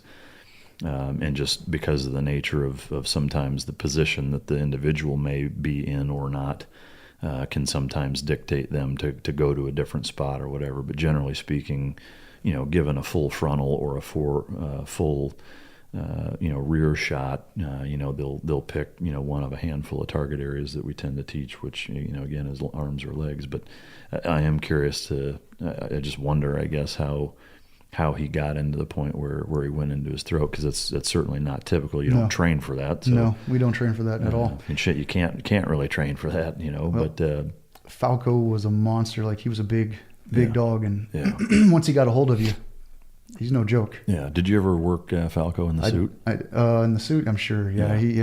Yeah. Well, is there a dog that stands out at the command, whether it's him or whoever, that was, the hardest biting dog you caught there? Not the hardest biting, Some dogs just had more work in than others. Yeah. Was, I guess I'm assuming you never worked Cairo, but from the guys that did, was he an exceptionally hard biter? Seemed like he had a pretty big fucking head and a longer muzzle, but at least from the picture of him, was he a pretty hard biter? Everybody said he had a good bite. Yeah. And that first bite, he definitely showed it. Proved his worth. All right. So throughout that deployment, you used him several other times. Were any of the other bites significant that he got on that deployment? Nothing that comes to mind. Anything that you can, I guess, share in terms of just the operation itself, as to what he did? The operation. In any of the operations themselves on that deployment. Yeah, on that deployment, it might not have been Cairo. Like I said, they all kind of merged together. Yeah. If it wasn't Cairo, it was another dog. It's kind of like the same, like maybe a false wall. There was one where we walked into a bathroom. Dogs going crazy in the bathroom, a small room. The handler was smart enough. Obviously the dog's showing a change of behavior. The handler was smart enough to not leave that room. Knew something really was going on. Ended up figuring it out, lifted up the floor, and then that's where they were hiding. There's multiple guys? I think there's one guy on that one. Oh, okay. Did he grab him or just alert you guys to it? I think he just alerted. Yeah. That's what we try to do. So that's what, if you don't have to get the dog a bite, I would recall him. Any change of behavior, if he was headed towards a open field, just heading towards a bush, I'm recalling him. Yeah. Any scored position, I would show it. If he showed a change of behavior, any dog, you would just recall him back, and we'll escalate force without the dog. If we don't have to put the dog in harm's way, then we won't. Yeah, no, it's good to hear. I know that there are some units that don't particularly prescribe to that. It's all situational dependent. If the dog needs to go in there and grab a guy so he doesn't kill one of us, then okay. But if we can save the dog's life, then one thing I'm curious of in terms of you as a handler and you being given the authority or autonomy to make those calls, is that the case where, like in a case like that, do you have the authority to say, hey, Lieutenant, no, I'm bringing him back, or yeah, I can send him in, or like what role do you as a handler play in that in terms of your authority to make that call? I would just put myself in a position where I was right by a team leader, somebody to make the big decisions. But when it actually came out to, nobody would get mad at me if I saw Cairo throw a change of behavior and I recalled him and kept him safe. Yeah. And so I had authority to do all that. But as far as sending him out, I just stayed close to somebody who made the decision about running the big picture. Yeah, that makes sense. Mm-hmm. So it's good to hear too. I know sometimes that's not the case, but all right. So you finish your first deployment as his handler, and then you did 2 more subsequent deployments as his handler. Just one more. Just one more as his handler. Mm-hmm. Did 2 deployments with him. Okay. And then so that's that next deployment. Was that again business as usual in comparison to the first one, or was there anything on that deployment that stood out as being remarkable? Nothing that stands out as being remarkable. Yeah. I'm trying to... Did he get a handful of bites, handful of fines? I would say it might have been. I don't think his bites were all that many. Yeah. I think a lot of guys, we got some bites. We were fortunate, obviously, when we got to participate in really good stuff. As far as many bites, we didn't get a lot of bites. Yeah. Some guys did. Some guys got dozens. Oh man, just keep them busy. But sometimes you just don't get a bite, and that's not a bad thing. Sometimes it's just recalling the dog early, right? Yeah. No, I mean, especially when it comes to explosive odor, I think, it only stands to reason. Obviously, in training, you let the dog locate source and give you a final. But I can 100% understand and would agree with the tactic of, as soon as you see that, fucking call him back and understand that there's something over there, and either, depending on the situation, call EOD up or try to blow it in place or just avoid it altogether or whatever. But is there a single operational story that you can remember or share from that second deployment with him as his handler that sticks out? I can share the story about when he got shot. Yeah, that's another one that sticks out, and True. Might not be the second deployment, but it's like I said, it was kind of like the night Falco got shot. As we're on our way to the target, I guess they kind of heard us coming. Early warning, maybe.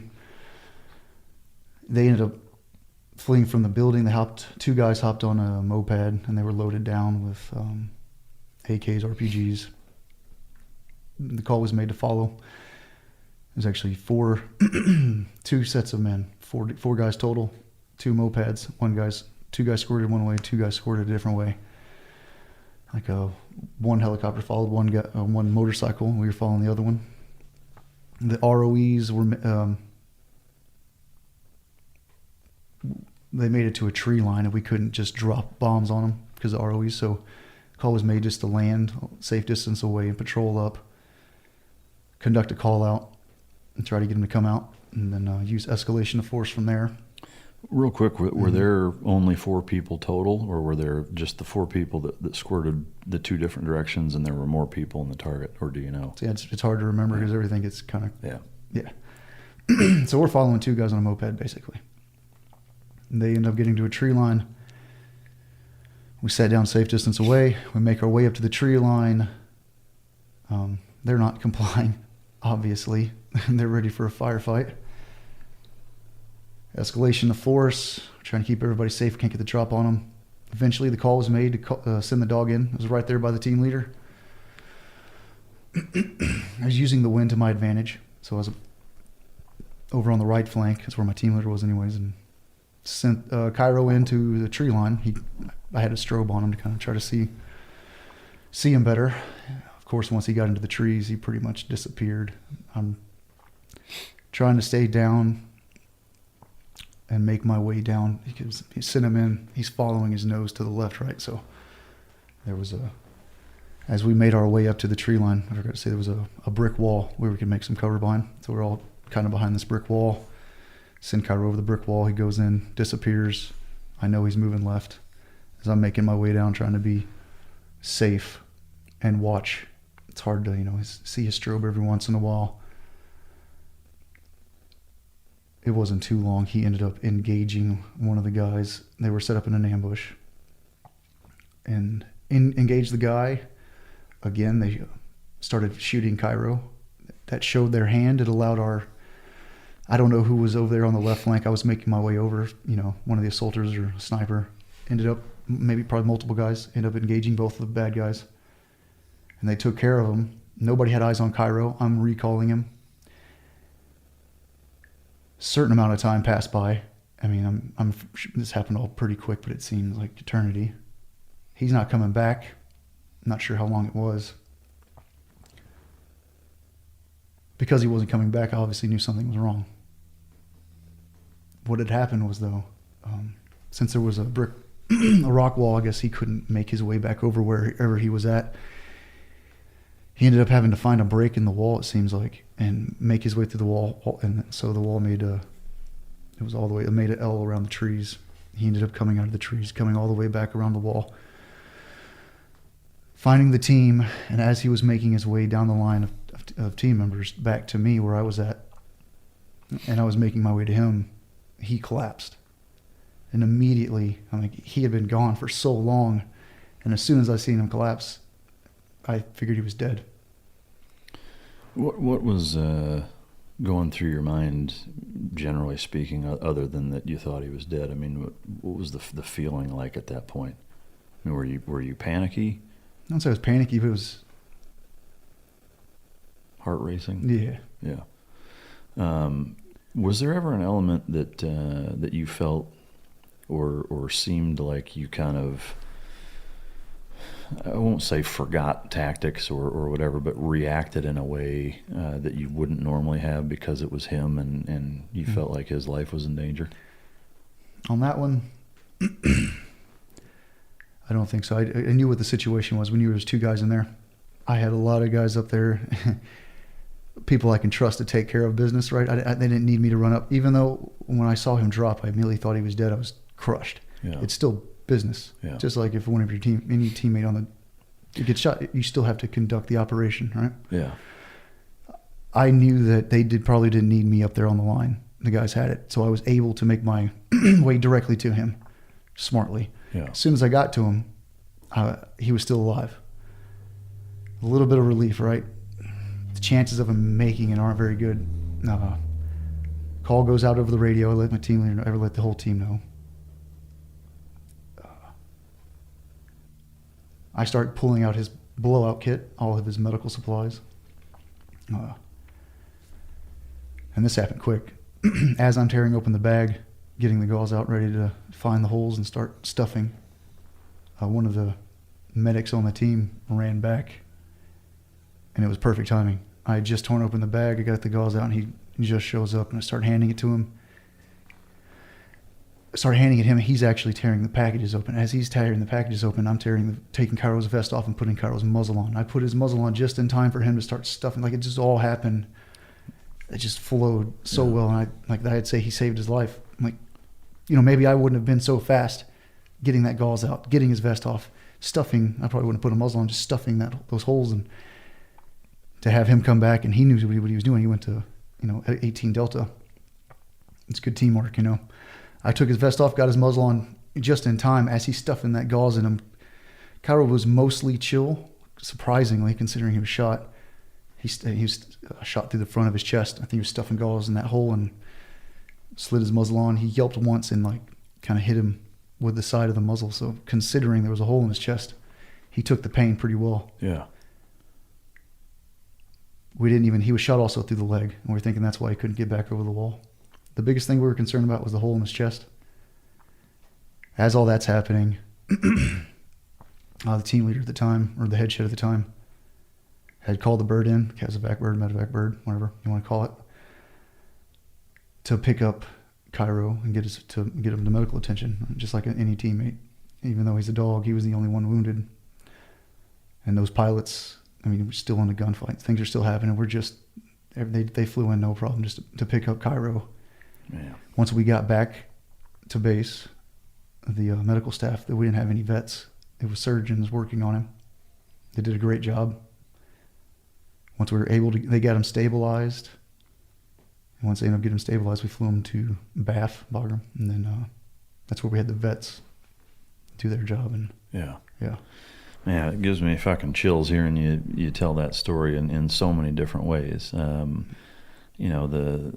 efficacy of how amazing the dog is in terms of their ability to do what they do to augment us. Your unit's ability to fucking take care of business so seamlessly, both in neutralizing that threat, not neutralizing the dog, because that's fucking dicey. For those of you listening, think about that. It's at night. That's what I was saying. Probably a sniper. Yeah. I mean, fuck either way. Like, it's at night. Either way, I mean, it doesn't have to be. Yeah. I mean, the fact is that a dog is biting two guys in a tree line at night on night vision, and they have the ability to kill those two guys, not the dog, and then you guys rush in, save the dog, the helos come in, pick the dog up, you guys continue. Were there other things happening gunfight wise while the helos came in, and were you guys still doing stuff or just kind of maintaining? Guys were still going at it. Yeah. They didn't know everything was clear. Yeah. They had showed their hand. Yeah. I'm sure they were still working it. Yeah. Yeah. But so that you guys are still, in the middle of an active operation. Right. Helos come in, pick the dog up. You manage to save the dog, not lose any of your guys, take those two guys out. I mean, to me, all of that stuff. There's so many fucking components to that story that say so much about that unit and its ability to be so incredibly fucking and impressively effective. I mean, my hat's off to you and your guys, man. That's truly fucking remarkable. And if you don't get chills listening to that, go fuck yourself, and choke yourself while you're at it. Because that's just a fucking incredible story. It's I mean, I don't even know what to say past that. I appreciate you sharing it. Thank you. That's fucking crazy. And the deal. Just it all goes back to the amount of training. Yeah. And it was an honor to be there with the guys that I was with. Yeah. No, it's remarkable. Yeah. So I guess one thing I was curious of when you were talking about when you first came up on him, was he shocky to the point of not really recognizing you? Was there a tail wag at all? Did he seem relieved that you were there? Or I think he was just laying there. Yeah. He just, and I obviously never see a Malinois or lay and chill. He was shot. Yeah. His tail wasn't wagging from what I can remember, but things were pretty hectic. I wasn't concentrating on that.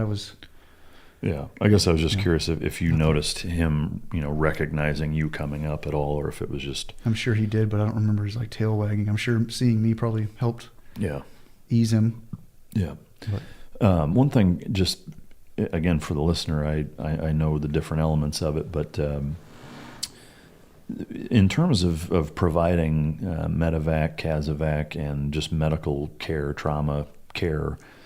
To a dog and how it differs from people. I know it's largely similar, but there are some differences. How much of that do you guys cover in training, both as a handler, your medics, et cetera, as it relates to dogs? How in-depth do you get on canine trauma care? A lot.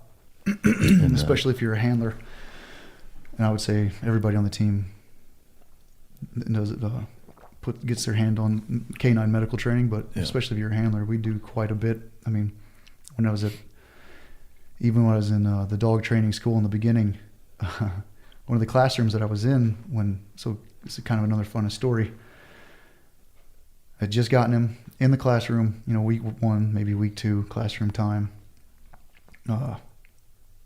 Cairo's out in the Suburban or, SUV, tailgate lifted in the kennel, AC on. Come out of the classroom. It was a medical classroom, right? So learn about medical stuff, and then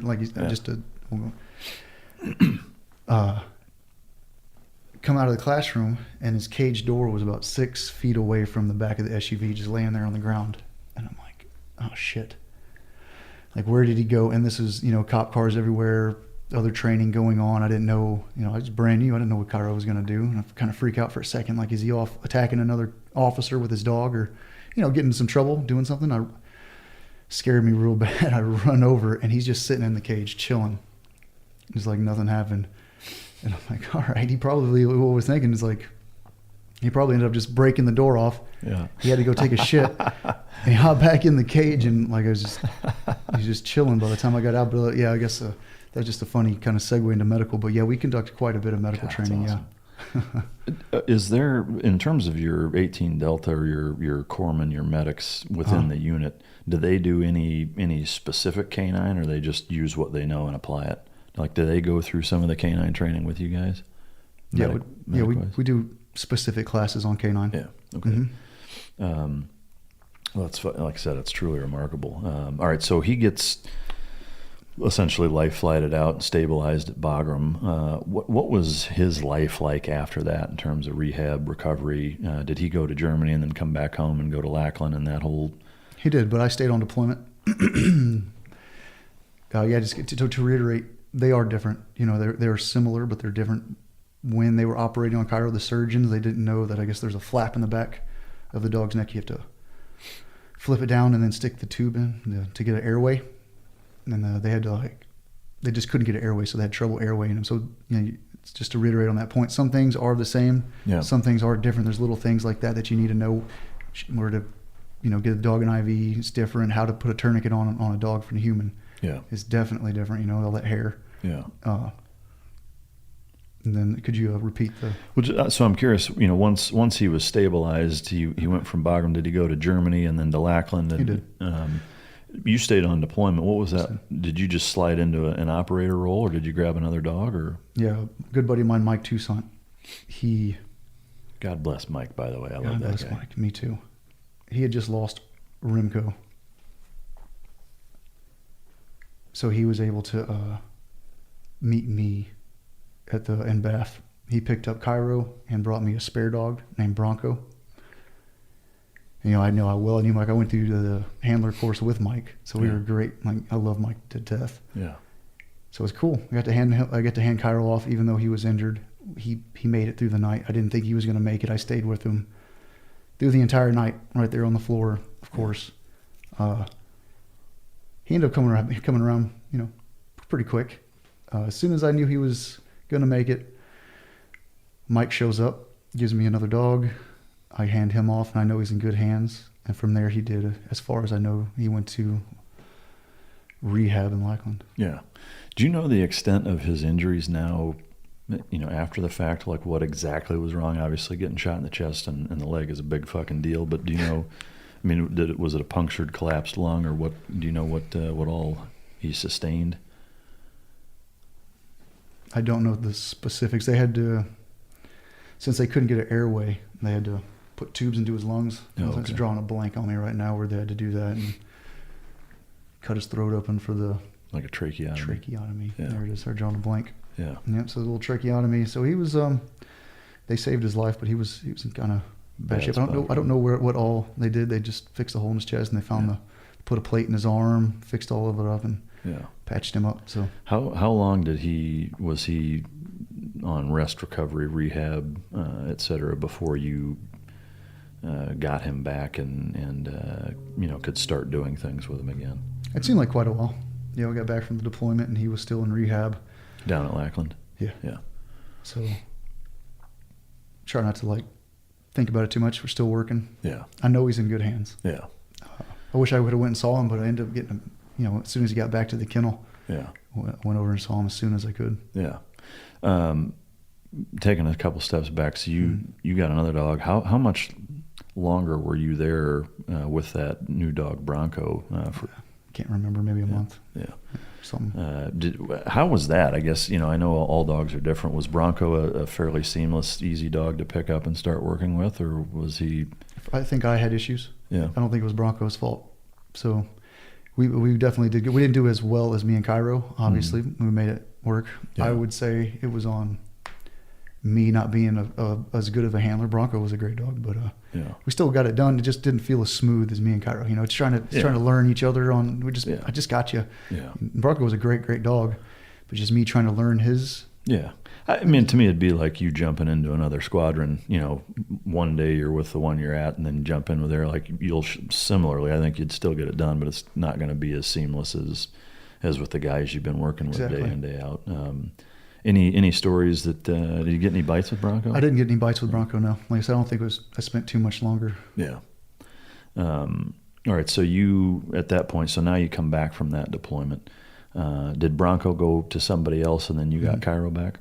Yep. Correct. Talk about that, the reunion, the first time you saw him after he'd been injured and you finally got to see him again. I just run over to the kennel and let him out of the cage, and he jumped up and he liked to put his front paws into your arms. Yeah. And then he put his mouth as close to your face as he possibly could, because I guess he knew he had terrible breath.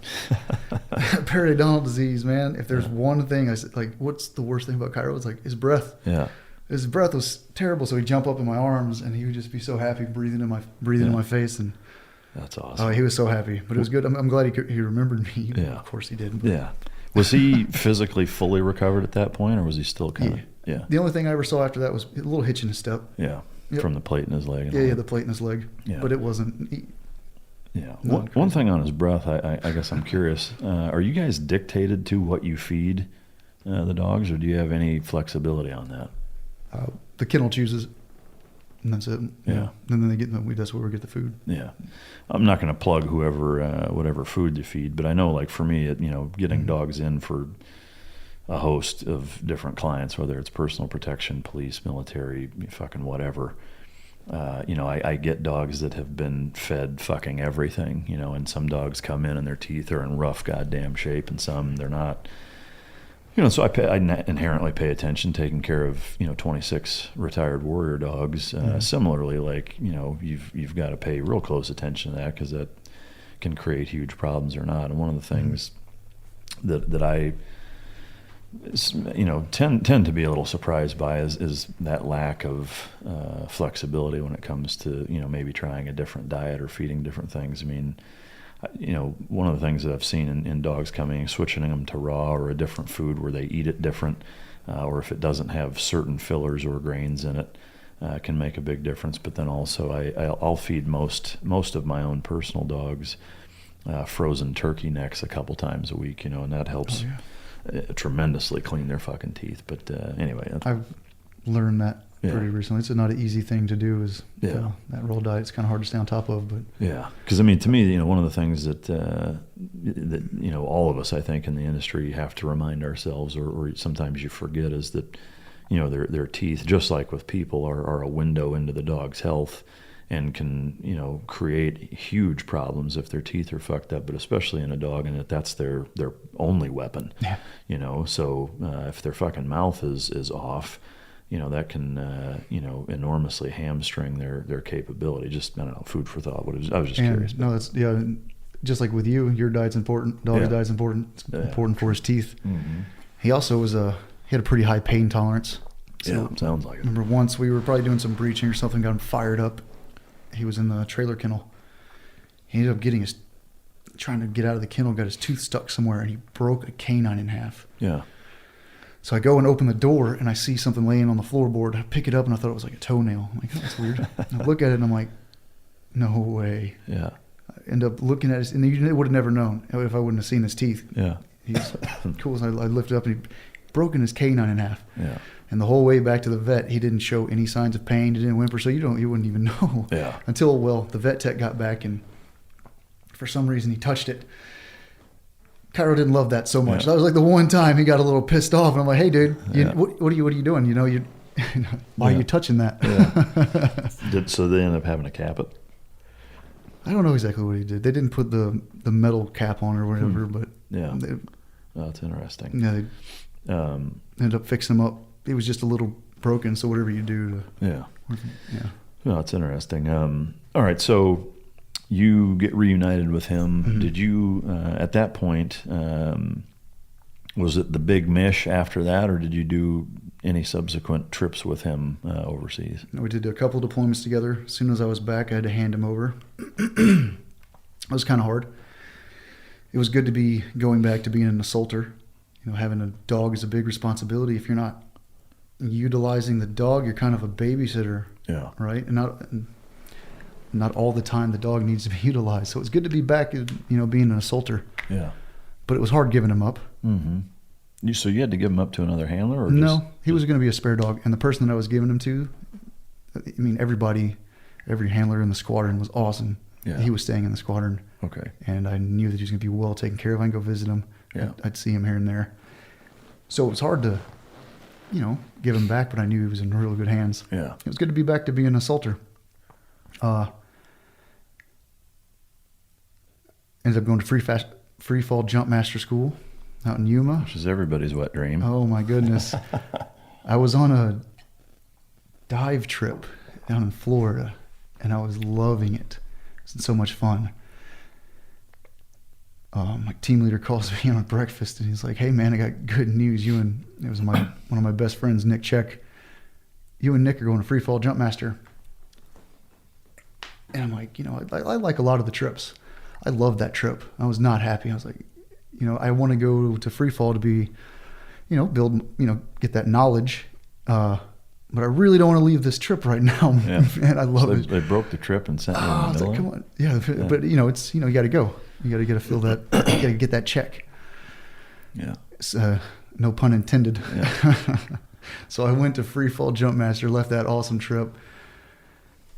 I was like, all right, at least I'm here with one of my best friends, even though he's kind of an asshole. I'm just kidding. I love Nick to death. Yeah. At least I'm here with one of my best friends. There for a couple of days. Hey, what is it, a month? I didn't end up staying. I haven't been to that. Okay. But. Well, about 2-3 days in, I get a call from my team leader. He's like, "Hey man, check out of free fall jump master and go purchase a ticket, go turn in your rental car or something," or they had already purchased a ticket, and go get on a plane and come home, grab Cairo tomorrow morning and show up. I'm like, all right, this is weird, but cool. Something's happening. So I go up to Nick. I'm like, "Hey buddy, did you get the call?" And he's like, "Mm-mm." And that was really weird. It's like, Nick, he was way better than I was. I'm like, why am I getting called back and you're not getting called back? And it's like, all right, well, maybe it's just the dog thing. I was like, well, then why wouldn't it be everybody? It's just a little weird. I'm like, all right. So you knew for sure it was something real? Well, no. Just why are we getting called? You spin up on stuff all the time. You never know what's going on. But it was just weird to me. Like, you're calling me back, but you're not calling him back. So it's a little different. Show up. I'm just happy. Like, sure. I'm like, haha. I got out of the shit sandwich. Good luck stuck here by yourself. He ended up getting me back the next day. Well, actually, it was kind of a pain leaving the school. I guess I went to the guys running the course. I'm like, "Hey, I got to go." And they're like, "What do you mean?" Like, I got to go. I got called by my boss heading back. And he's like, "Well, you got to go talk to this person." I'm like, "All right, I'll go to the building." And he's not there. I didn't know what was going on, but I was like, I got to get back. I'm like, I don't have time for this. I think my flight was pretty quick. I'm like, I just kind of took off. I was like, I told somebody there, I was like, "Hey, just call this number, call somebody." So I just kind of took off. Yeah. And then,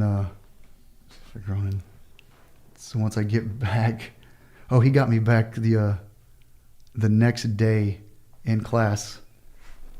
The instructors, I guess, like, or maybe it was the students, like, "Hey, where's your buddy at?" And he's like, "Oh, he quit."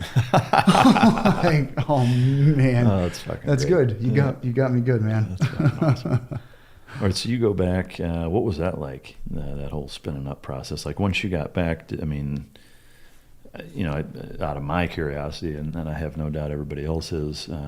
Can you kind of walk us through that process of going through that, like, step-by-step, process of how that worked?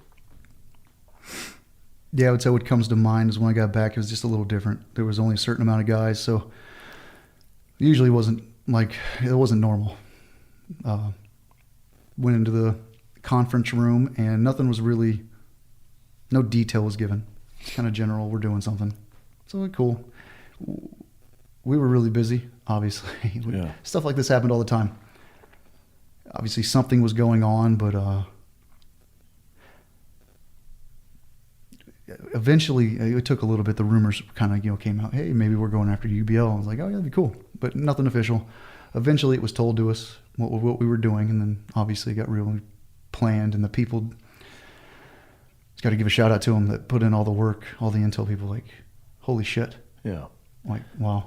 And so at that time, like, once it kind of was solidified what you were doing, whatever, Mm-hmm. how locked down were you guys in that area? I mean, were you guys quarantined to the base and you couldn't leave, or no? It was pretty normal circumstances. That seems odd to me, I guess, given the nature of how high value of a or how high profile of a mission that is. That, you know, like, to me, I'm just surprised that as a community they didn't lock you guys down and say you're not fucking leaving or talking to anybody until we go do this. And we're all professionals, right? I mean, we were told. I mean, we weren't told what was happening for quite a while, anyways. Yeah. Everybody knew things were a little different, but yeah, something's happened, and we were just spinning up on something new. Yeah. Mm-hmm. How much time transpired from the time you got recalled until you actually went and did it? Do you recall? We had a while to train. Yeah. You know, a month or two. Yeah. Were you the only dog guy? I was the only dog guy. How did that? Do you have any idea how that transpired? I mean, why they picked you, other than you're a good dog handler? I mean, like, did you ever talk to anybody about that? One of the guys was, like I said, we didn't know exactly what was going on. He had some stuff happening at home that he needed to be around for. Like I said, we spin up all the time on things. Mm-hmm. So he was just like, "Hey, I got to take care of some personal stuff." And like, not an issue. Cool. We flexible. We'll call back in Will from Free Fall Jumpmaster, and I just got back from deployment. I guess the guys thought I was a pretty good handler. Yeah, well, enough to join the team. Yeah. I would say it's probably a fair assumption. Fair assumption. So that's kind of how it happened. Yeah. I'm curious. I mean, is the guy that handed that off to you, was he pretty bitter about that once he found out? I don't know. I don't ever bring that up. He's I love that guy. And I don't bring it up. Yeah, he hasn't either. I mean, it's never. I don't want to talk, just in case. Yeah. I guess, just trying to put myself in his shoes. Like, I wonder if that's something that. I would say he's a better handler than I was, so it would have worked out better. And we still got the job done. He was a great guy. But yeah, I don't bring it up. Yeah, no, that's a tough one for sure. I bet, yeah. All right, so obviously the story in terms of the process, the mission as itself, has been told a number of times. In your words, from your perspective of what you can share, can you walk us through the eyes of the canine handler, kind of how it went down? So like I said earlier, the most valuable tool on the dog is his nose. So once we landed, the rehearsals, the plan was, the team leaders wanted me to do a couple of sweeps of the outside perimeter. So as soon as I got off the helicopter with Cairo, that was our first task, was to do our initial sweeps. We did a couple. Can we take a couple steps back? Okay. From the time you left, okay, like, you do all your rehearsals, you load the initial birds to start your way over there. I'm curious, like, from having never interviewed anybody yet that's actually been on that mission, was there an element of, because of you can't help but realize the gravity of who you're going after, right? In terms of going through your mind, I noticed you pretty casually skipped over that entire process. I mean, was the entire team that fucking dialed in and hardwired to where it legitimately was like, yeah, I'm not, it's just another fucking mission? It's just another mission. Just who we're going after is different. Yeah. You better be. If you're not that dialed in, you go away. Yeah. That's why I say I'm very fortunate to be there. I'm glad I was able to keep up with those guys. Yeah. It's a tough place to stay at if you're not operating, so it's it was just business as usual. And we were like, that's why when the helicopter crashed, nobody skipped a beat, not even the helicopter pilots, you know what I'm saying? Everybody just flowed, and we made it work, and the guys crushed it. Yeah. Yeah. Like, he was put in so much work. That's our life. Yeah. Yeah. No, it's impressive. It's impressive. It's very impressive. It really is. Because to me, like, there's a human element there that I think is impossible to ignore. And in having dealt with so many dogs over the years, and realizing that the conditioning process that you were talking about for all of us is that, whether it's something as simple and benign as going from a primary where you pull the trigger and nothing happens, and you transition to a secondary without thinking about it, and doing it so many times to where that just takes place and it's a reaction, not a decision. That's how I view dog training, is that, a dog is truly trained when the dog is reacting, not deciding, based on commands and what you're trying to get them to do. But, if you think about the level of human conditioning that has to take place for the group of you guys, given the gravity of the situation, to treat that mission as though it's business as usual, is truly remarkable, because as somebody who sat as a senior in high school watching the Twin Towers and knowing that, so many years fucking later, after this elusive motherfucker has managed to evade us as a nation, dumping, God knows how many billions of dollars in man hours and resources and assets and trying to find this guy to finally know where he's at, and we're going to go fucking take him out. It's still hard to imagine that not at least having some fucking impact. Of course it did. But of course it did. But every time we go out, it's dangerous, right? Yeah. Just the target is different. Yeah. Because nobody really expected to make it back either. So we all made sure our affairs were in order. You know what I'm saying? Guys wrote letters to their families. Yeah, more so than normal. More so than normal. So that was different. Who we were Yeah. going after was different. Yeah. But as far as anything else, nothing was different. If we trained for more contingencies. Yeah. Trained for a lot more contingencies. Who we were going after is different, and we realized the gravity, but the reason why the guys didn't skip. So think about going from a near-death helicopter crash, changing up the whole plan, the one contingency that we basically didn't come up with. You guys didn't skip a beat. Yeah.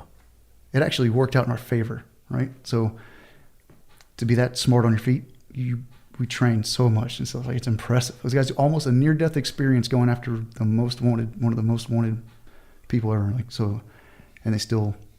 You got to be calm. They put in enough training. It didn't really even matter, right? Yeah. You just conduct your business. Okay, so this happened, so this happened, so this happened. Okay. We all knew that we would put in the training together to whatever happens, we're just going to kind of flow off each other, right? Just like you guys do, right? Yeah.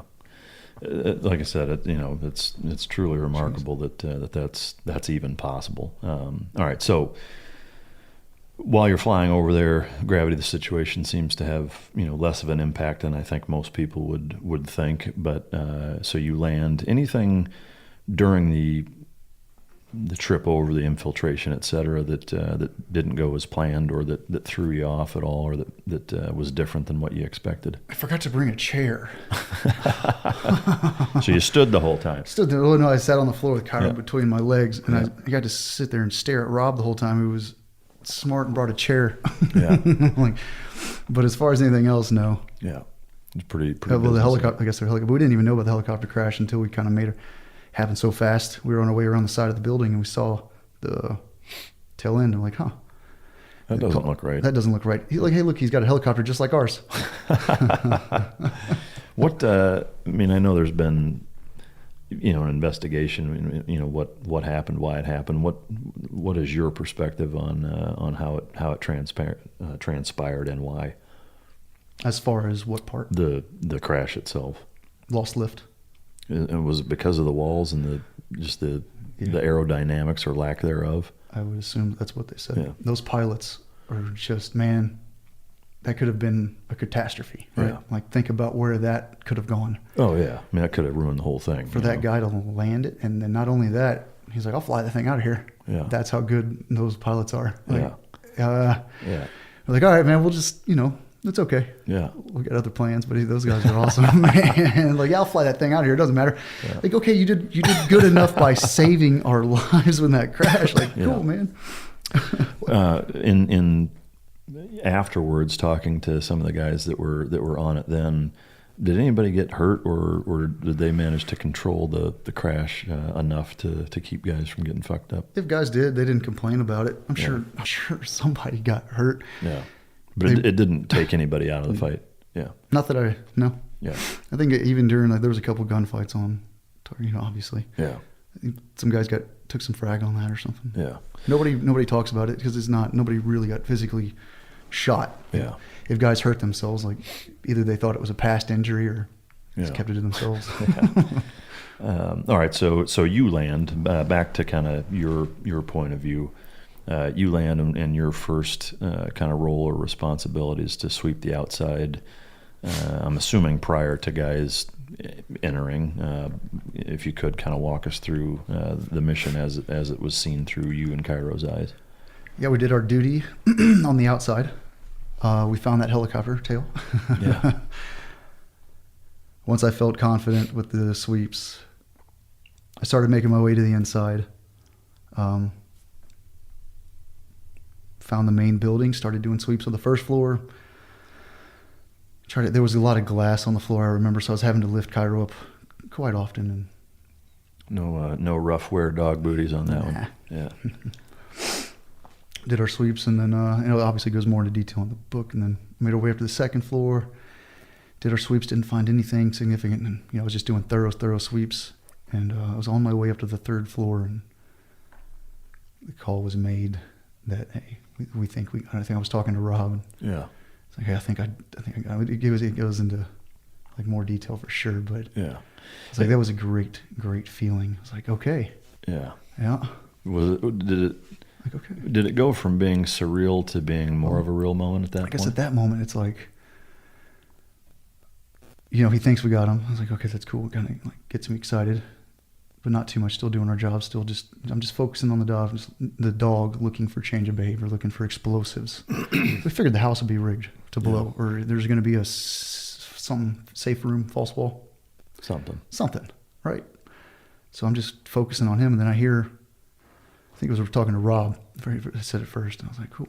I just got that guy. And then the call came over the radio, and then that was like, okay, it was of his official. It's like, yes, no matter whatever happens from this moment forward, like we knew we got him. Yeah. He was done. Even if we didn't make it back, it's like, okay, fuck yeah. Yeah. It's done. Yeah. Was there any noise, or did you guys keep it composed? I'll let you read the book.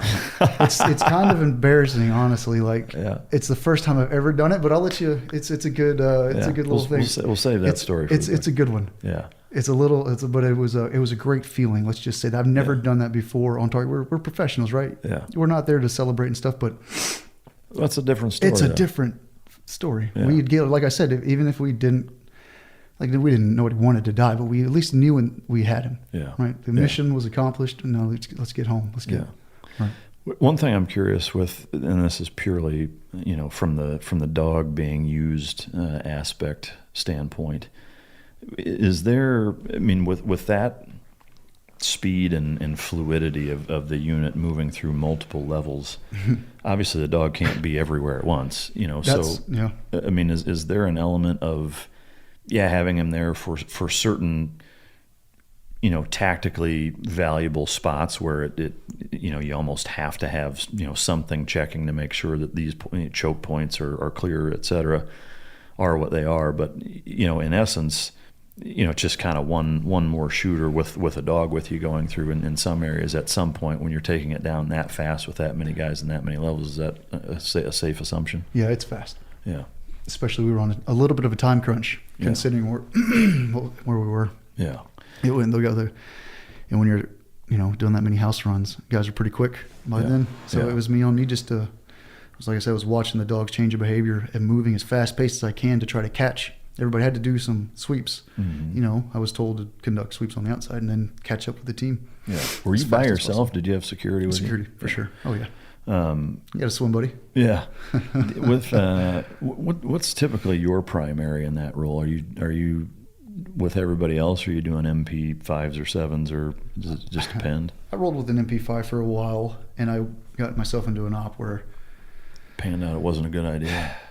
I thought it was kind of a good idea. Call it maybe laziness, and I didn't just having that smaller signature of the gun. I didn't want the gun swinging down and hitting Cairo in the head, and it's just easier to kind of handle. But I was on one mission where it kind of bit me in the ass, and it was a lesson learned that I didn't had to reach out and get some people, and I feel like I was doing that with that platform. Yeah, that makes sense.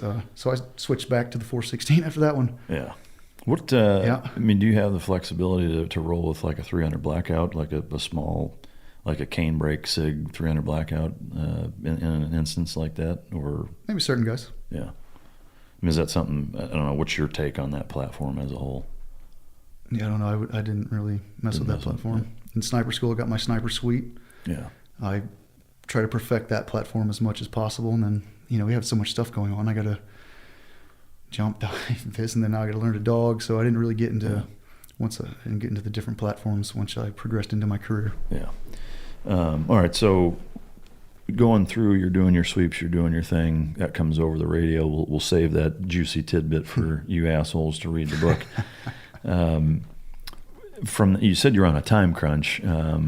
Was there kind of an internal, hey, we need to be fucking back on the bird at a certain time? And Head shed was keeping track. Keeping tabs. Yeah.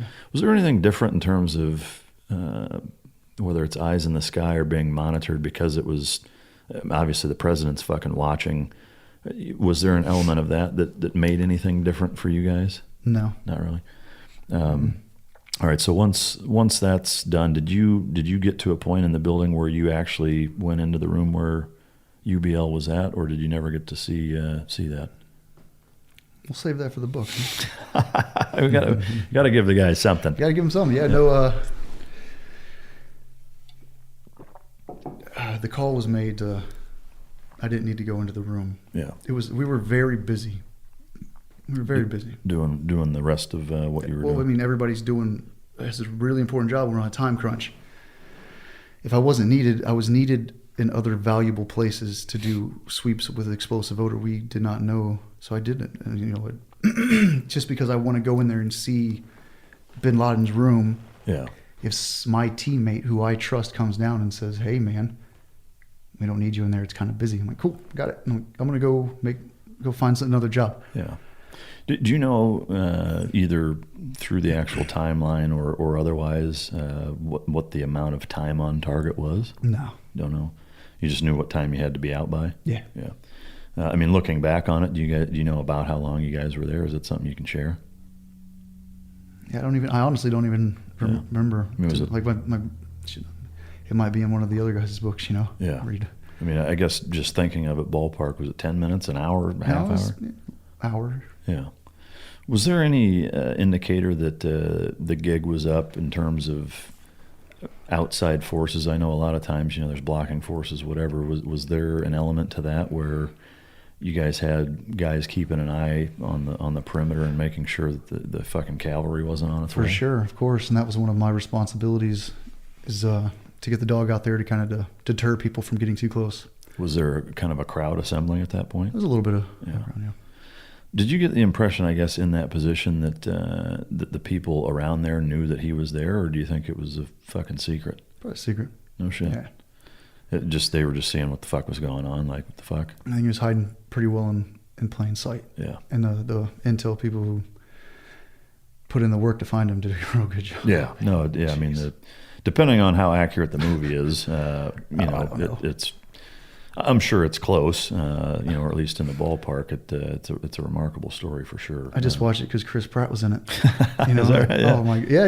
You did teach him how to handle a velociraptor. Yeah, for sure. I love that guy. I was like, I wasn't going to watch it. I'm like, I don't want to watch it. Maybe I watched it and just, I don't know. It's just weird. And then I was like, oh yeah, Chris Pratt's in it. And I'm like, all right, I'll watch it. He's a good fucker. He is a great guy. Yeah. I've only met him like maybe once or a couple of times, but from what I could tell, he's a great man. Well, that just the support he has for veterans, and he does Murph most years, and right, just seems to be like a fucking good dude that way. But like he reached out, like gave a shout out to the Brain Treatment Foundation the other day, trying to raise money. I'm like, thank you. Like that's awesome, dude. Yeah. That's a big deal. For sure it is, especially a guy at that level. It's nice, Right. nice to see, because most of them don't seem to give much of a fuck. But. All right. So as you're wrapping that up, you still have certain responsibilities as you guys go. I know there was a ton of fucking intel taken off of that. Just thinking of losing a fucking helo and now having to put everybody on one. How tight was that fucking ride back? And what was it like actually exfilling? It was awesome. It was tight. I don't care. I guess the only thing that we really cared about was getting shot down. Yeah.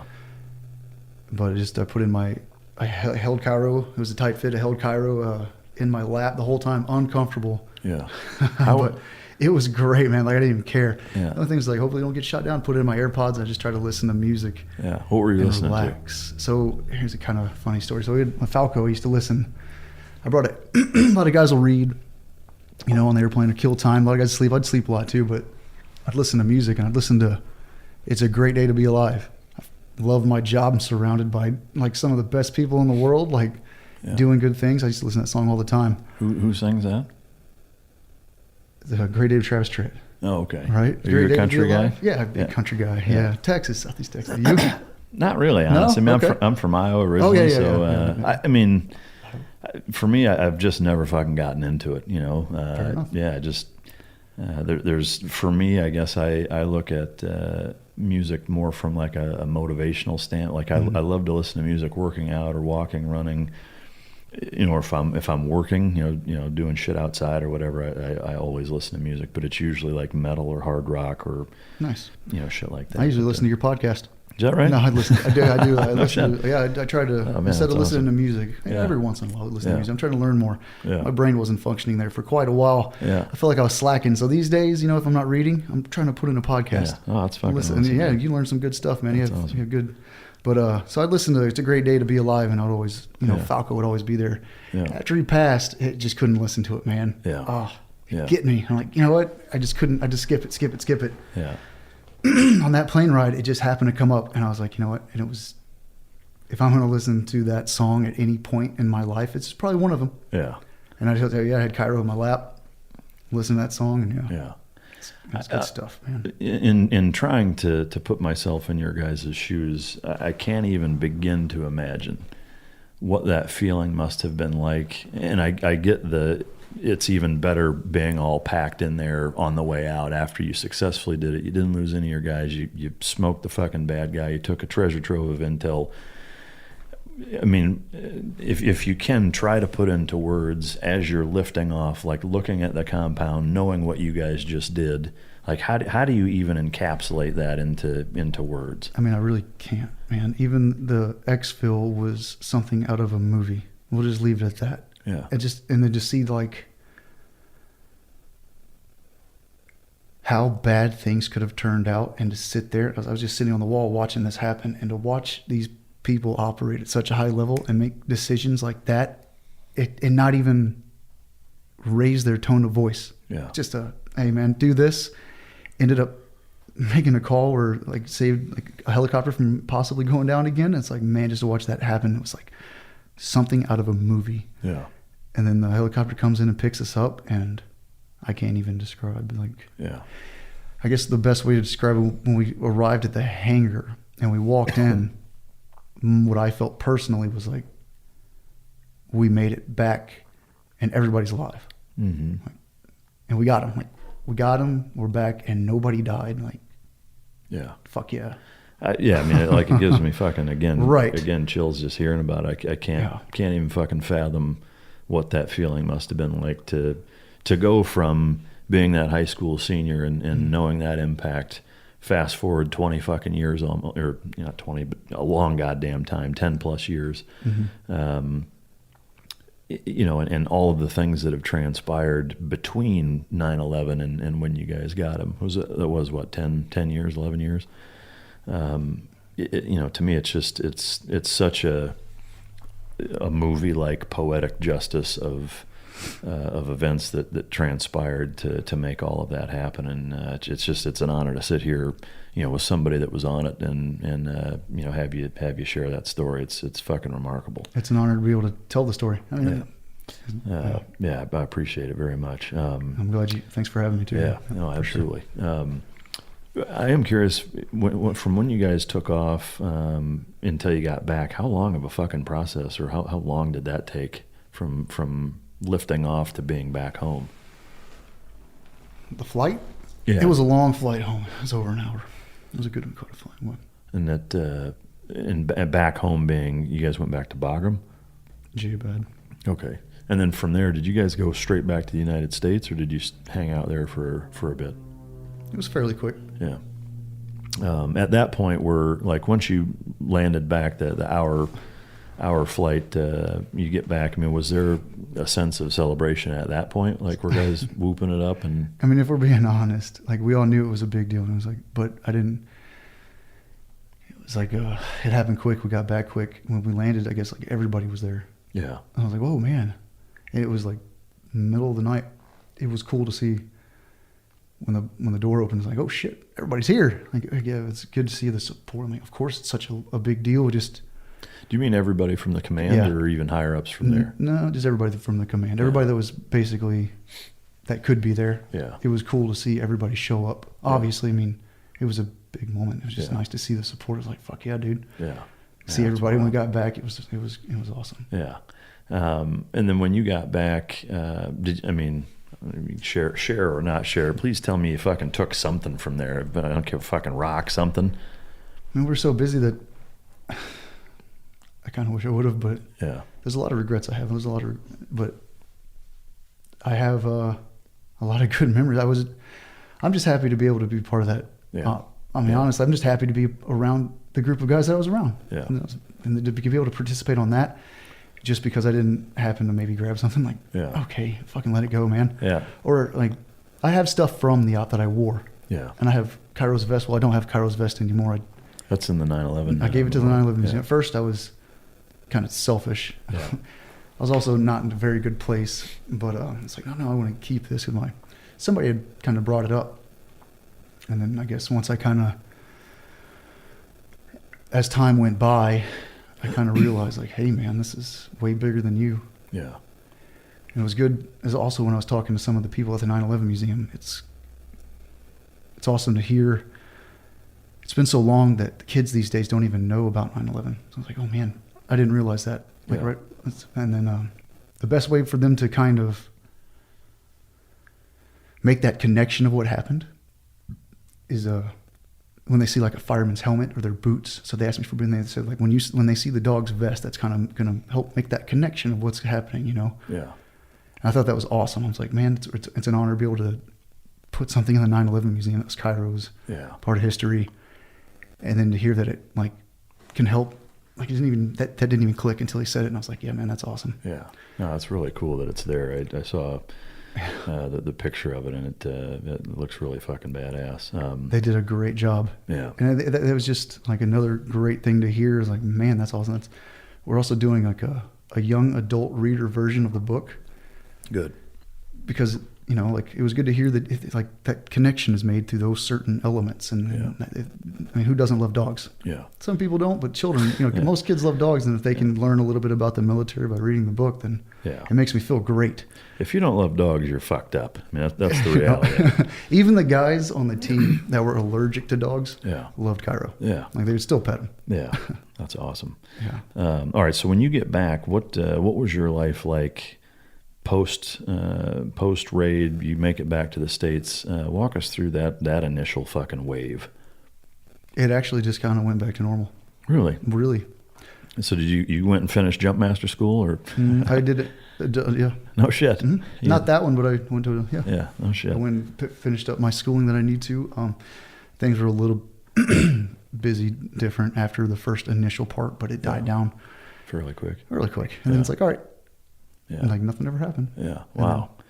And so for you, career-wise, what did you do after that? I went back to being an assaulter, and then in 2012, I ended up getting blown up. It's another reason I guess I'm kind of glad I went back to being an assaulter.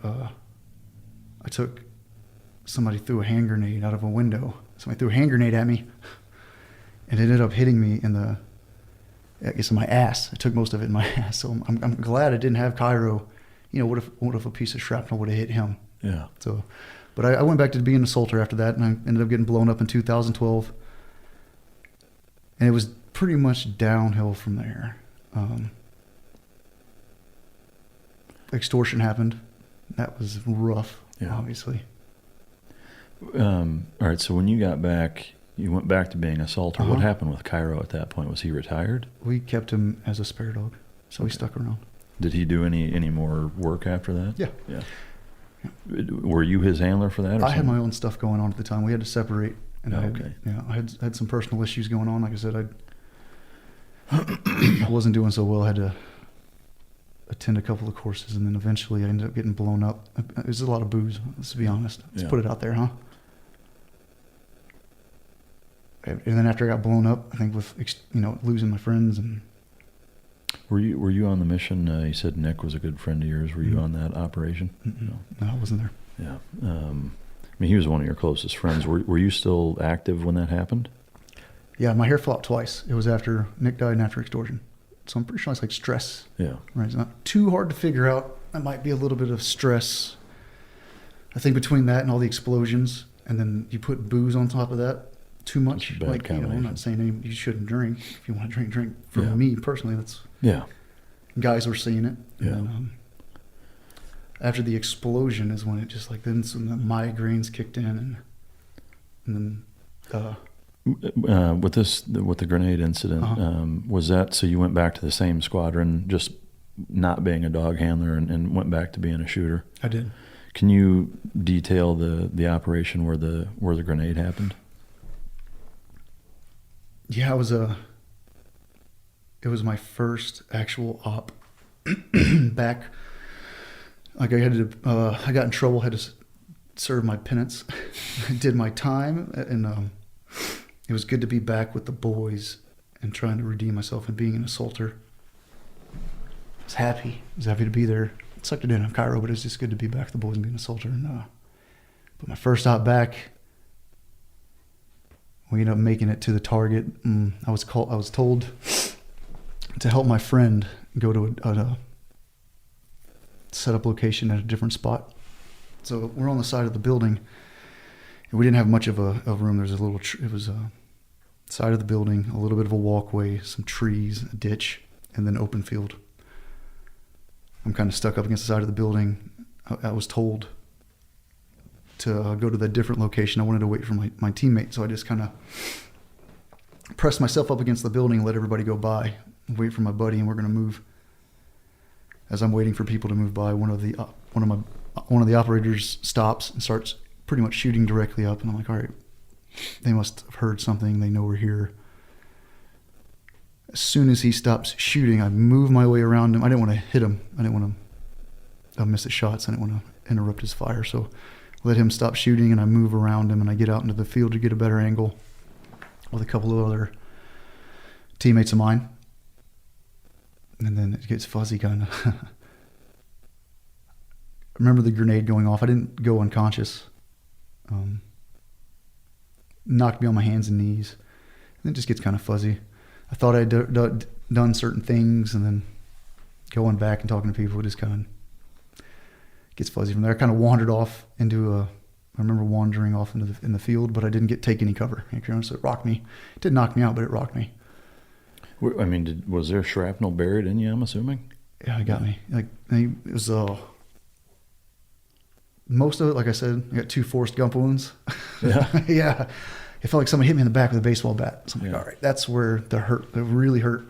Took a bunch of my arm, my leg. And then what really made me nervous was that the shrapnel in my face was, how your face can bleed, was causing me to bleed in my face. And I'm like, I knew the grenade blew up behind me, and my back hurts, like really hurts. So that's obviously. But why the fuck is my face? Why the fuck is my face bleeding profusely? As soon as I kind of come to and notice I'm not under any cover, I make my way to my guys. I kind of remember somebody else going like, "I'm hit," and I'm like, "I'm hit too." Like, yeah, get in line, fuck face. Got me. And then the person taking care of me did an amazing job. The guys were still on the side of the target building.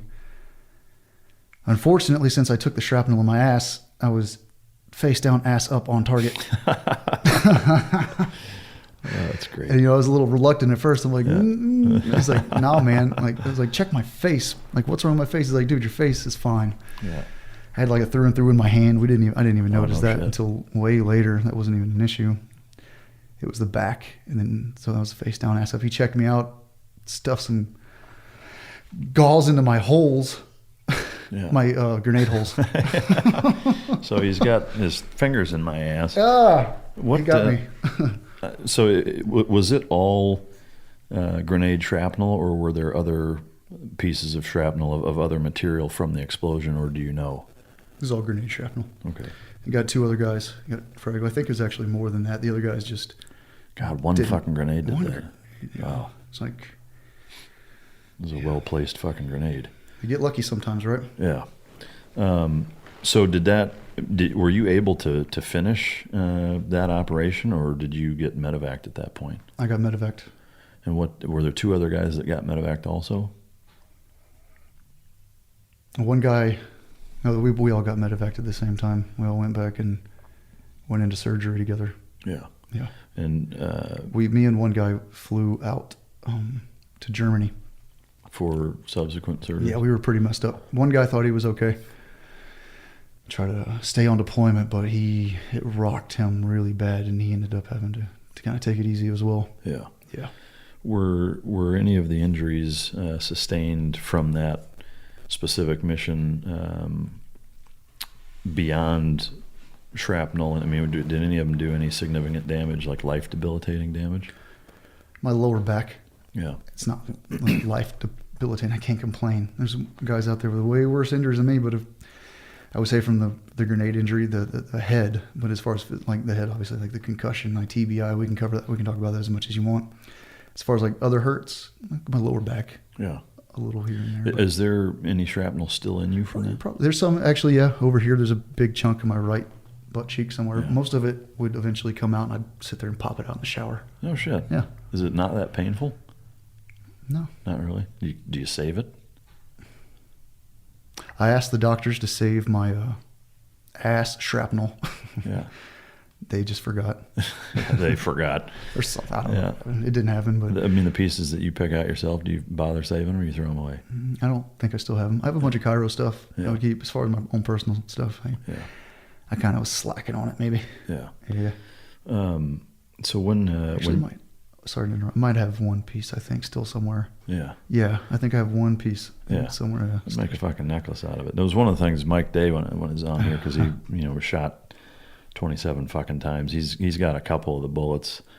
You can see the rifling on one of the AK rounds. It's pretty wild. But he made a necklace out of it, which is kind of neat. But that's cool. Anyway, so when you got back from that, I'm assuming that's where the Purple Heart came from. Yeah. Is the operation where your Silver Star originated from? Is that something that you've talked about already? That was the big mission. Okay. When you came back and you had a couple of surgeries, whatever, at that point, did you ever go back, or was that the end of your operational career? I'd say after that I went back and I tried. I didn't feel I was safe. And luckily I had my team leaders and just all the guys were, I know I keep saying it, understandable. They're awesome. They took care of me. Yeah. So as soon as I got back, it was just, it didn't happen immediately. I'm like, let's get back into it. And then the migraines, I think those were a lot of stress. Like obviously my hair fell out twice. I'm like, that's weird. At the time, and that had happened before, right? So losing people sucks. We just keep operating like, oh yeah, cool. Like big, huge bald spots. And I talked to a couple guys in the team like, yeah, no, it's normal. You get them. It's just alopecia. All right, check. Don't even think twice about it. I had a comb over.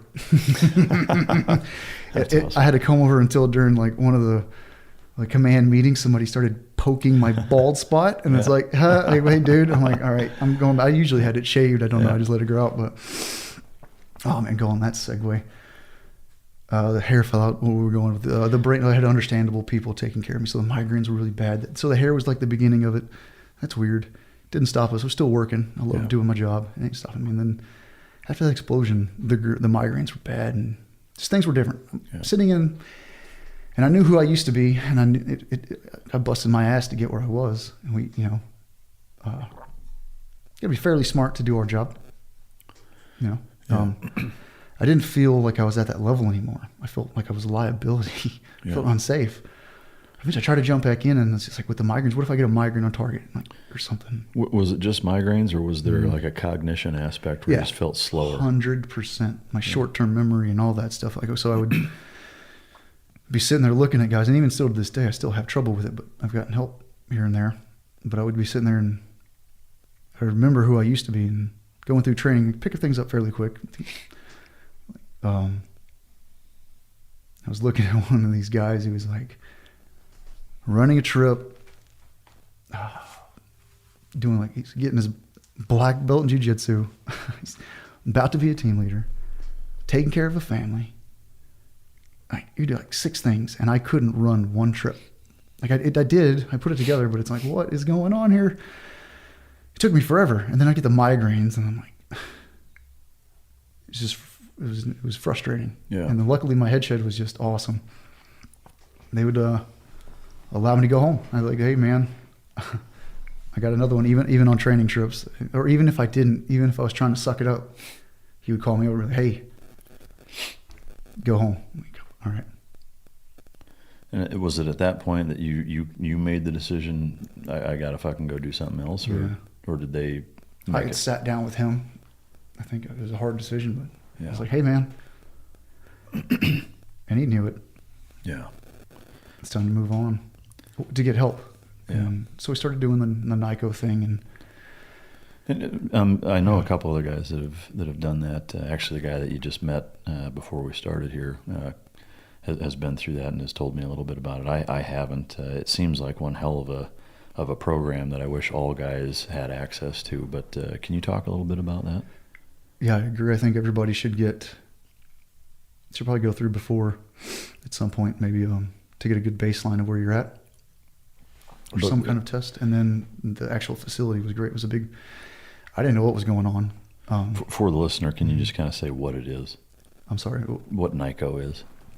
It's the National Intrepid Center of Excellence. It's up in Bethesda, Maryland. And basically, I didn't know really what my issue was, but it was a big group of amazing people, doctors that you spend a month or two up there. I can't remember exactly how long it was. And did they uncover anything in terms of you're like, holy shit, I didn't realize that? I was just trying out a whole bunch of different modalities. I think it was, they did some yoga, some dog therapy, different and then they just ran some tests on you to see it's just there. You see different doctors. So you all go to one place with a bunch of good people. And so you don't have to it takes forever to go here and you got to go to Portsmouth to get this checkup. It was nice just to go to one place. One stop shop. Knock it all out. And they do such a good job there. They take care of you. You try all these modalities out because, everybody's different. Something that works for me might not work for you, right? So it's like a gambit of things to try out. And, I wouldn't say so going through all that, it might have helped. It was good to get the paperwork done to kind of see what's going on. Yeah. The people, they were great. And I learned a few things, especially about breathing. So my first introduction into breathing.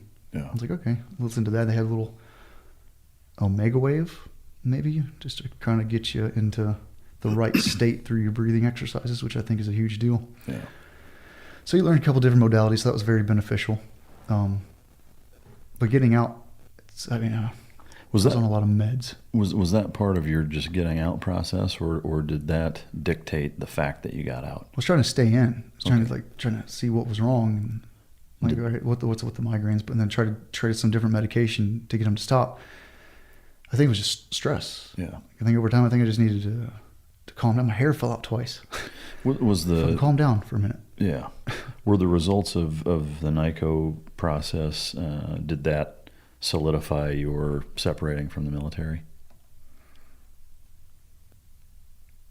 Yeah. It was time. Yeah. I knew something. Well, I was going to try still, but I'd already accepted.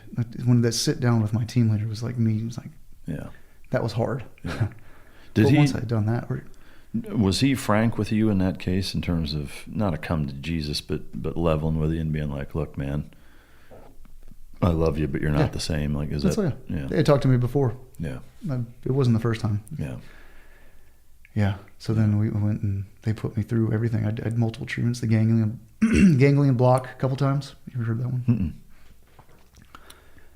Ganglion block. Yeah, you stick a needle into your neck, into a bundle of nerves, and I don't quote me on this. Yeah. On the record. Basically, it's supposed to help you with your autonomic nervous system. So it's supposed to shut down. What is it? So it's your fight or flight. It's supposed to shut down your fight to calm you down for a little bit. Yeah. And but basically, I stick a needle into your neck, into a bundle of nerves, and it's supposed to kind of hit. It's like a reset. Obviously, you can Google it and do some more research, but I thought that was beneficial. I think some things wear off. Yeah. I think it was very good. I think it was great. It helped me at the time to kind of calm down. True. Ended up getting it again, and I don't think it was as beneficial. Yeah. But it's fine because there was other modalities I was trying, and then I went to N.I.C.O and I started learning about breathing. It's been a long journey, getting out. Yeah. So I'm going to go through that transition, then getting out. I was in a bad place. Like I said, I think we were talking about this earlier. I got up to like 250 pounds, and I was basically drinking myself to death. Yeah. What were you drinking? Was it a gamut of things? What you got? Yeah, just whatever. Mostly booze, just to try to kill a gallon of booze a night. Yeah. Probably not too healthy. Where were you back where you grew up at this point? Like, or where were you? Like, so when I got out of the military. Yeah, when you initially separated, and then where did you go from there physically? I took another job in Alabama. It was a terrible idea. I was not in the right headspace. I just wanted to work. I was like, I'm fine. Yeah. Which I guess it's another one of my messages of like, I thought I was fine. And if I look back at it, I was like, no, I should not have taken that job. Yeah. I basically drank myself out of that job. And then I went secluded. And then, see, one of my best friends basically drank myself out of that job. Wasn't doing great. I got up to like 250 pounds. Moved back in. I wanted to go back with my family, but I was, staying at my mom's house and my dad's house. I just was not functioning still properly. I'm like, something is off. I'd be like, this isn't funny. He's sitting there staring at the wall. I'm like, at my mom's house, like, what is going on? It's your brain. You can't put your finger on it. But you just know something's not right. Something's not right. Yeah. It's like, what the fuck? It's like, I used to be a SEAL, and now I'm like, I'm not doing so good. Yeah. Did the time before where you said you got into trouble and you came back as an assaulter without the dog and had to prove yourself, can you share that? Did that have anything to do with drinking too? Yeah, it was just drinking. Just drinking. Has that been something that has plagued you prior to that, or was it as the stressors of the job kind of wore on you that you ended up turning to that a little bit as a deflection? I mean, we all, in the teams, you drink. Some guys drink quite a bit. It's a good way to bond and build that camaraderie. Go out and have a good time. It wasn't that anymore. It was going out and having a good time to. You needed it. Yeah. Yeah. All right. So you realize that you're in a bad place, that your brain's not working quite right. Was there a turning point that turned you around, that saved you, a premonition, a come to Jesus essentially, where something snapped and you decided this is what I need to do, or how did you get out of that? So over time,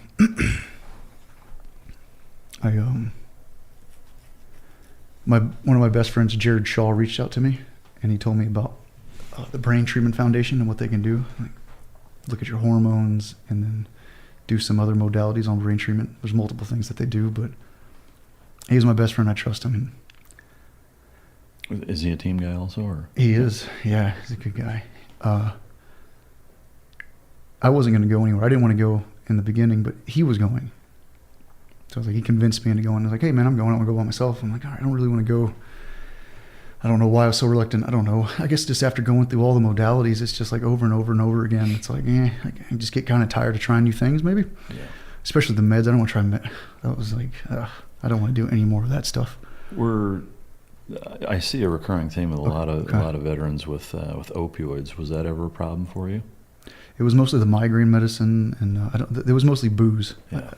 The opioids, not for me, but everybody has the thing. Some guys it is. It's a big problem. Yeah. For me, it was just drinking. And like I said, my buddy, my best friend, convinced me to go, and they took care of me. That was kind of the first step into the right direction. Yeah. After N.I.C.O. Yeah.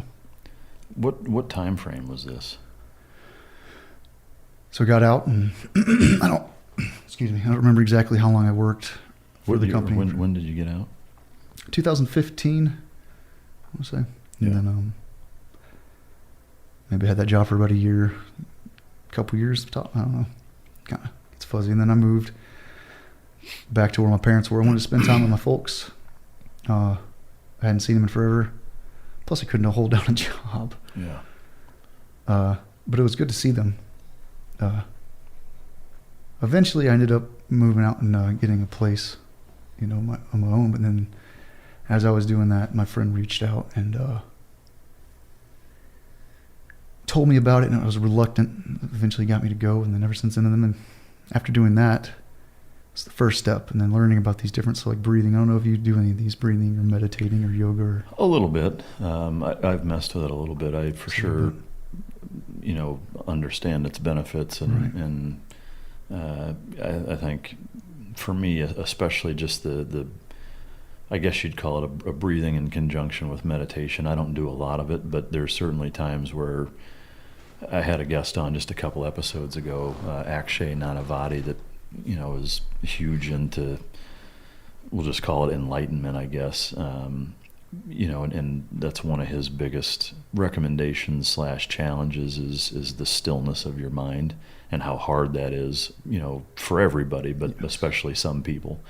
And I think, the more driven and, egotistically aggressive a lot of us are, the harder it is to sit there and legitimately think of nothing. It's almost fucking impossible. And so practicing that, you get better at it, and it calms your mind, which calms everything else. And so I'm certainly familiar enough with it to understand its benefits, and have, dipped my toe into that water a little bit. But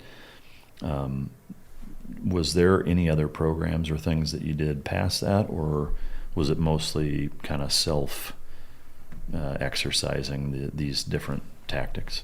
I'd say that was one of the main ones, and then just trying to stay consistent on as much as I know how much the breathing exercises help, and even if I just get out there and maybe... So the meditating wasn't for me. Yeah. Tried it, and then, okay, maybe I could have put in a little more work. Just, like you said, you can't turn it off. Some guys try the float tank, and they get out in 5 minutes, and they're like, fuck this. Yeah. Can't turn it off, right? Yeah. They're like, no. I tried the meditating, and I heard about Wim Hof. So it's like, all right, try it. Like, who climbed Everest in their shorts? Like, you said something about his... Who was this? He said something about his autonomic nervous system, and that clicked for me, because why did my hair fall out? Why am I getting this shot in my neck? And what's going on? That had been brought up multiple times. Something's wrong with my autonomic nervous system. I hear him talk, and after hearing that he climbed Everest or something, like, I'll pay attention a little bit. I was willing to try anything. Plus, it all kind of starts to come together after thinking about it now. Like, they introduced me to breathing in N.I.C.O with that thing, and trying to control your mental state. Different people are going to pick up these modalities in different ways, right? Maybe you think it's bullshit, right? I tell people about certain things, you think it's snake oil. Like, it's just, no, I'm not trying that. You want me to, I'm a Navy SEAL. You want me to go breathe and meditate and do some yoga, and I'm good, right? But it's not true. And I guess maybe like even intermittent fasting. One of a very good friend of mine, I can specifically remember him telling me, man, like, you ever tried doing this? It was basically intermittent fasting. Blew him off. And I was like, I respected him so much. Like, why did I not try it? Yeah. I guess the message doesn't always come across, but eventually I started picking up these things and saw these different modalities you can try. Give it a good shot. And if it doesn't work, well, I mean, there's plenty of them out there. My thing was like self-secluding and not reaching out for help. I thought I was in a good place. I should have reached out for help. And I'm glad my buddy reached out. Yeah. What is your diet like? Nowadays, it's not great. Let's be honest. I put on the Corona 20. That's fucking great. Oh man! Yeah, there's the freshman 15. There's the Corona 20. The older you are, the higher that number is, right? No, but it's like I'm trying to eat better. Diet is a huge part. Well, that's the thing. I've had a lot of guests on here, with both that are diet experts or nutritionists that, stillness of mind folks, people that have been through a lot of shit, and there's a recurring theme with gut health translating to everything else. Now, will it fix every single fucking problem you have? No, not necessarily, but it might. But more importantly is that it's at least going to give you the best shot at making as good a recovery as you as an individual can make. If, no different than if you buy a fucking Lamborghini and you put 89 octane with some sugar mixed in, like, it's gonna run like shit no matter how good of a driver you are, no matter how good of care you take care of it in every other way. It's got great tires, perfect conditions, phenomenal driver, all of the mechanical systems are functioning perfectly, but you're putting shit fuel in it, it's gonna run like shit, and your body's the exact same way. And especially when it comes to guys, that have TBI and other, sympathetically detonated issues as it relates to either their mind or their CNS or a bundle of nerves here or there or whatever that have sustained external damage. To me, like that's an intangible that you can control, is what you're supplying these systems with the ability to heal and rehabilitate and whatever. And, by cutting out sugar, vegetable oils, complex carbohydrates, insoluble fiber, things that inherently fuck you up and hinder or hamper your ability to rehabilitate and repair your body's ability to repair itself. Like, fuck, why not take advantage of that? So food for thought for what it's worth. Again, it just, this certainly isn't my fucking idea. It's a couple of years of bringing some pretty interesting, way smarter than me motherfuckers on this show that I see a pattern of it all. It all comes back to, by at least maximizing your gut health and feeding your body as good as you can, which even that, is a little subjective. I mean, and there's 10 people with 11 different opinions as to what the right way to do that is. But to me, that's something that, again, like that you have control over, and I think it'd serve you well. But so I think everybody's different. Yeah. I think you should just try different modalities. Maybe somebody different. I think if you cut out bread sugar, that'll be a huge step in the right directions. Even cutting out one thing like Coke.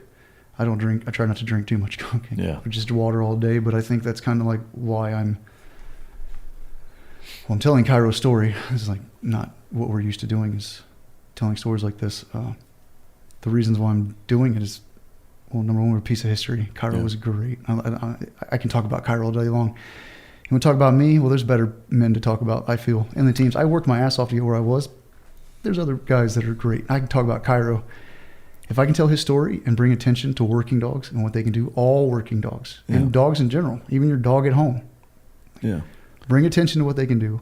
And then if you want to talk about brain health, and guys, like, if you're having trouble, like, reach out, or just to, like, maybe bring attention to some of these modalities, even if guys have tried them. Yeah. Keep reaching out, try different things, because it's like, well, I heard it before and I just blew it off. But then eventually it's like I heard it in the right context and I tried it and it's like, huh. Well, I think, going back to your, wanting to focus on and highlight Cairo is important. But to me, I think it's equally as important for both you and everybody to understand that, Cairo isn't Cairo without you handling him either. I know. And so you play an integral, necessary, and irremovable role from that equation. And I think, it's such an important component to understand what guys like you put themselves through and the sacrifices that you guys make to have this type of story. And I think it's every bit as important to tell your story in conjunction with his, because again, it's inseparable. I agree. But with that reminder, back to Cairo real quick. From the time when you got out, was he still at the command? And tell his story from the time you separated from the Navy until present. It was kind of the same time. I think I was. Let me see. I mean, did he retire about the same time you got out? I had him I had him for about a year, and I was still in. So I was still going through my issues, and then. So you had him as a retired dog while you were going through all that? Yeah, and it was right there towards the end of my career. So I was going through all my medical issues. It was really beneficial for me to get him home, obviously. Yeah. I knew that he was being taken care of, but it was like he was getting around that age. It's time for him to retire. Do you know how old he was at that 10, point? 10. 9. And getting him home was beneficial for me. Yeah. Like I said, dogs, great just having. I have Nala right here. She's always with me. Yeah. To help. I don't know. No, it's huge for sure. At that point, so you had him as you're going through. When did he start to kind of take a downturn physically and what have you? It seemed to be fairly quick. Started throwing up. Brought him in a few times, and they couldn't find anything wrong. Eventually, he just got worse and worse. The throwing up. He just kept throwing up worse and worse. And I was on a trip doing an internship at a buddy's house, another one of my very good friends. Cairo really had some trouble. I took him to just too much. It was like, all right, this is time. He started getting worse and worse and worse, and then like he did something. It was like, okay, it's time. We took him into the local vet, and he ended up finding, they had to cut him open, finding some internal issues that were wrong, and then fixed it. I guess one of his spleen had flipped over his stomach. Tried to fix that issue, get him patched up. We ended up making our way back to Virginia Beach. I went and did another trip to another buddy of mine, to his facility. His name is Josh Morton. I don't know if you know him. Mm-hmm. I went and visited him. Great guy. He's got a great place up there. But after the surgery, I was basically just babysitting Cairo. I'm like, I didn't stay long. I said, sorry, buddy, I got to go. I got to take care of him. Because it wasn't, obviously something was rough. Drove home as fast as I could. Took him into a vet that we use in Virginia. And then to say, the vet in Colorado didn't charge a dime for the surgery. Wow, that's awesome. Yeah. Did he know what dog that was? He didn't even know. Shit. He just knew he was a working dog. Yeah. That's how good of a man he is. Like, Wow. That's cool. That's awesome. Shout out to that guy. Do you remember his name? Oh, man. I said my memory's bad. It's been so long. I do know his name. I can see his face clear as day. I saw him. Do you remember what the vet, what city it was in or what vet clinic it was? I'll just make sure it's okay to shout him out, too. Yeah. And it's okay with my friend as well. Sure. Anyways, ended up getting him back to Virginia and getting the vet we use. They didn't like what they saw. And there's actually another kind of story that goes into this in the book, and I'll keep referring back to the book. But he wasn't going to get seen at first, and he ends up getting seen. And the guy cut him open again. He was like, I need to cut him open. I'm like, man, he just got cut open. He ended up cutting him open again, and he just had cancer. He wasn't going to... They did what they could, but it's too far. So we got him home and kept him comfortable. What amount of time transpired from the time you got him home until he ended up passing away? Not very long. It was a few days. Yeah, a few days. Actually, yeah, it was just a couple days. It was my birthday. I think after surgery, it wasn't just a few days. One of those days I spent right beside him. So at that point, when he did pass, it's safe to ascertain how you handled it, but how did you handle that? Yeah, it was tough. Yeah. Is there any processing that you went through? Is there anything that you did for him, remembrance, memorial-wise, anything like that, or? I still have his well-being. I got to put his vest in the 9/11 museum. That's awesome. Yeah. I can still have his ashes. Yeah. And I carry them quite a bit. I used to fly with them. I stopped because the TSA eventually might turn out bad, Yeah. They got to check it every time. I do a lot of driving because I have more miles and I don't usually go anywhere without them. Yeah. So I drive most places and I'll grab them. Yeah. Sometimes I don't have a special place for him in my house though. Yeah. For him and a couple of the other guys, Nick and. Yeah. Yep. That's awesome. So where are you at now, and kind of now what for you? Or let me take one step back before that. In deciding to write the book, you've touched on it a little bit already as to the why, and I could not agree more. Yeah. Was there any other kind of reason or purpose that you found a calling to as it relates to writing the book or wanting to do it? To give back. Like I was out of the fight for a while. I guess Cairo's name was out there. I saw some stuff that just wasn't true. Right? It was a piece of history. People are going to read this. And I read books joining the teams. You did the same. This is to bring attention to the piece of history, other people. If I'm going to take that responsibility of being this person telling Cairo's story, like you said, I'm part of the team. I can't just make it all about Cairo. Well, I can tell my story as well. And yeah, I don't know exactly what that looks like yet, but I'm glad to be feeling better. Yeah. I'm glad you are too. I mean, the amount of shit that you've been through and the role that you've played in our nation's history is significant. And to me, all of you guys, my hat's off to you, and I want nothing but the best for all you guys. So I'm really glad to see you're in a much better place, even though I didn't know you before or during the shitty time. I'm part of the community, so it pains me to see any of our guys in bad spots. So that's awesome to hear. Yeah, and there's a lot of good people out there that can help. Yeah. So I'm like, if I can reach some people, well, I want to bring awareness to all these reasons. And if I can use that platform to help veterans, then let's do this. Yeah. That's motivation. I was out of the fight for a long time. Yeah. Get back in it. Yep, absolutely. And I mean, if you don't, it's a piece of history. It's like a Navy SEAL Marley and Me is the best way to look at it. Like good luck. I dare you to try to read the book and not cry. Yeah. Like it's a great story. It's a piece of history. And if I can use that to help other veterans, I'm like, what am I doing? I'm going to go sit on my ass or go get a job at somewhere else. Like, how about get back in it? Yeah, no, absolutely. I did want to ask, in terms of your parents, what is your parents' take on all of this in terms of you being a part of that? And I mean, I can't imagine any parent not being almost unreasonably proud of their son, but have you guys had any heart-to-heart conversations, or what has their perspective on all of this, both what you did operation-wise, time in the teams, writing the book, where you're at now, kind of what's their perspective on it?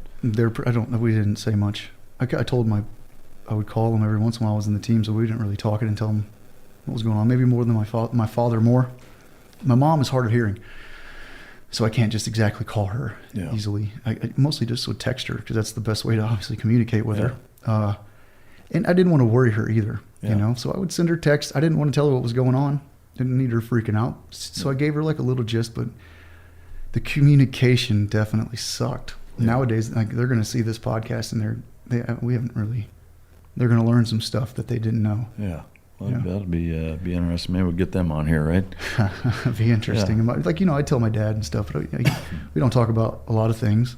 I would tell him, going on deployment. I wouldn't tell him exactly, but tell him when things are getting a little dangerous and call him, but tell him what I could. Yeah. And then these days, we don't have heart-to-hearts about, they could see that I was hurting, obviously, but we didn't have a heart-to-heart about everything. Yeah. So have they read the book?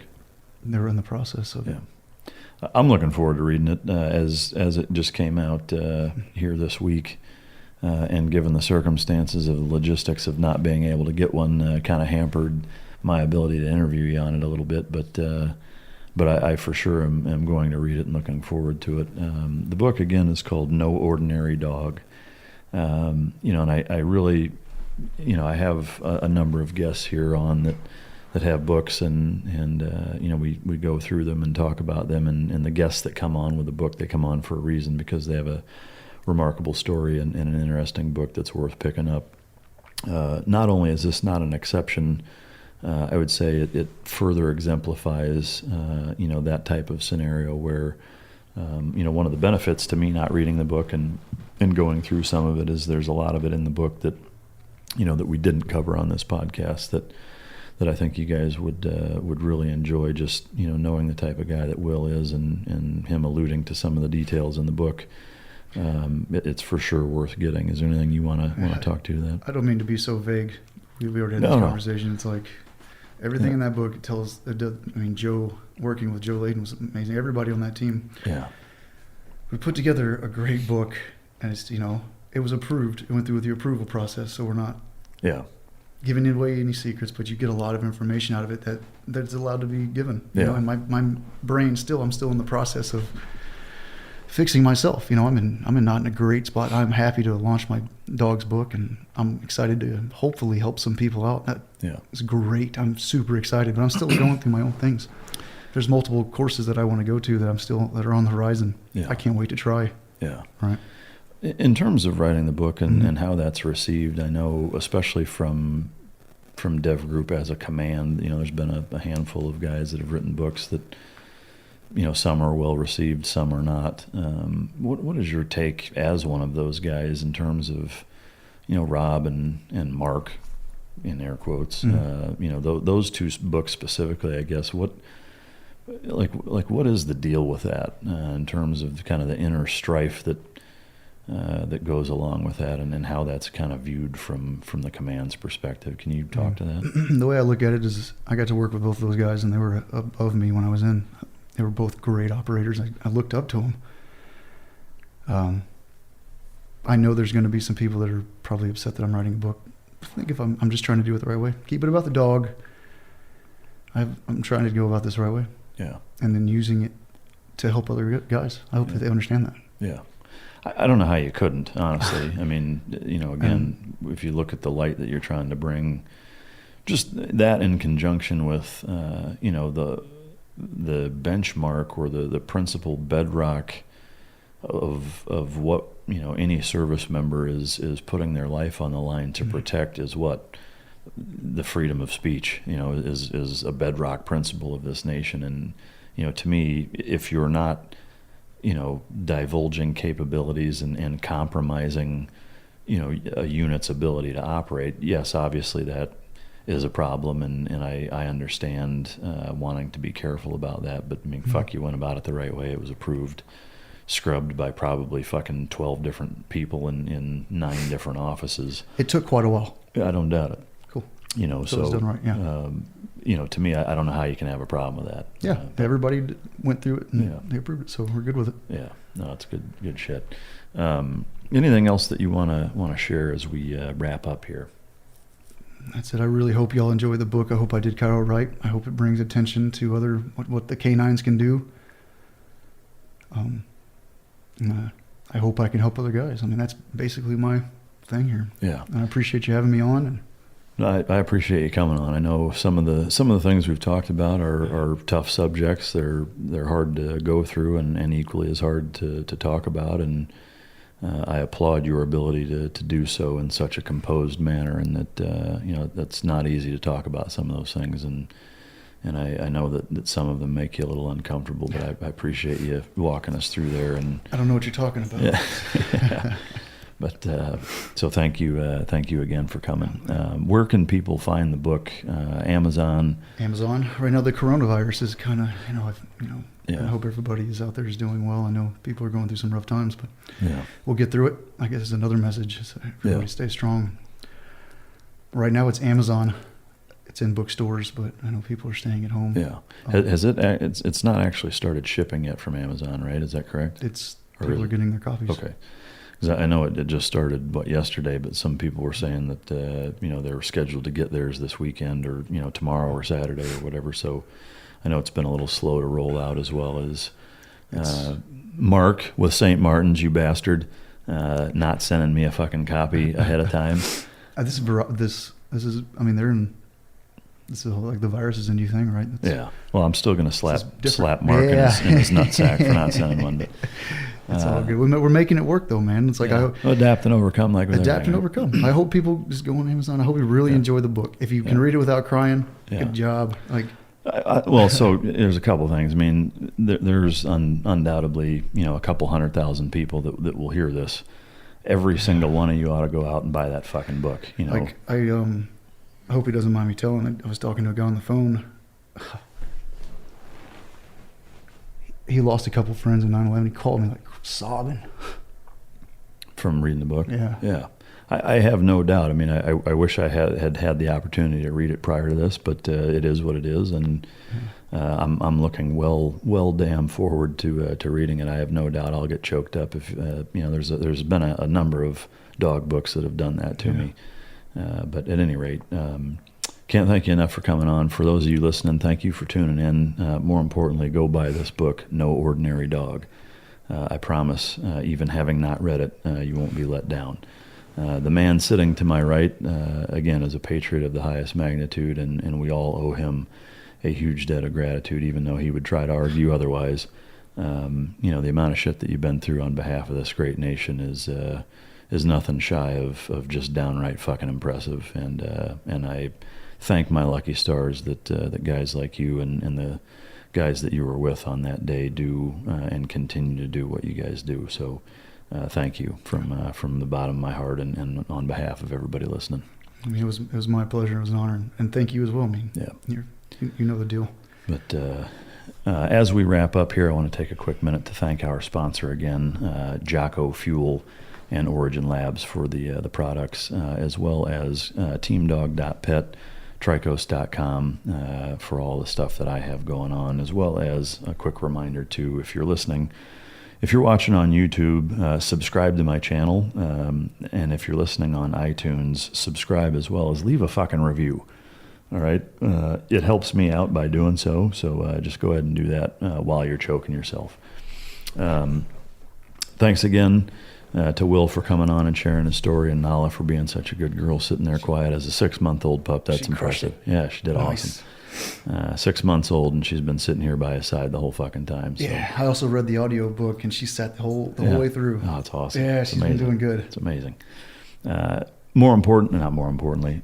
but certainly not least, you, the listener. I can't thank you guys enough. No bullshit for tuning in to hear amazing stories such as Will's and going out and picking his book up. Wink, wink.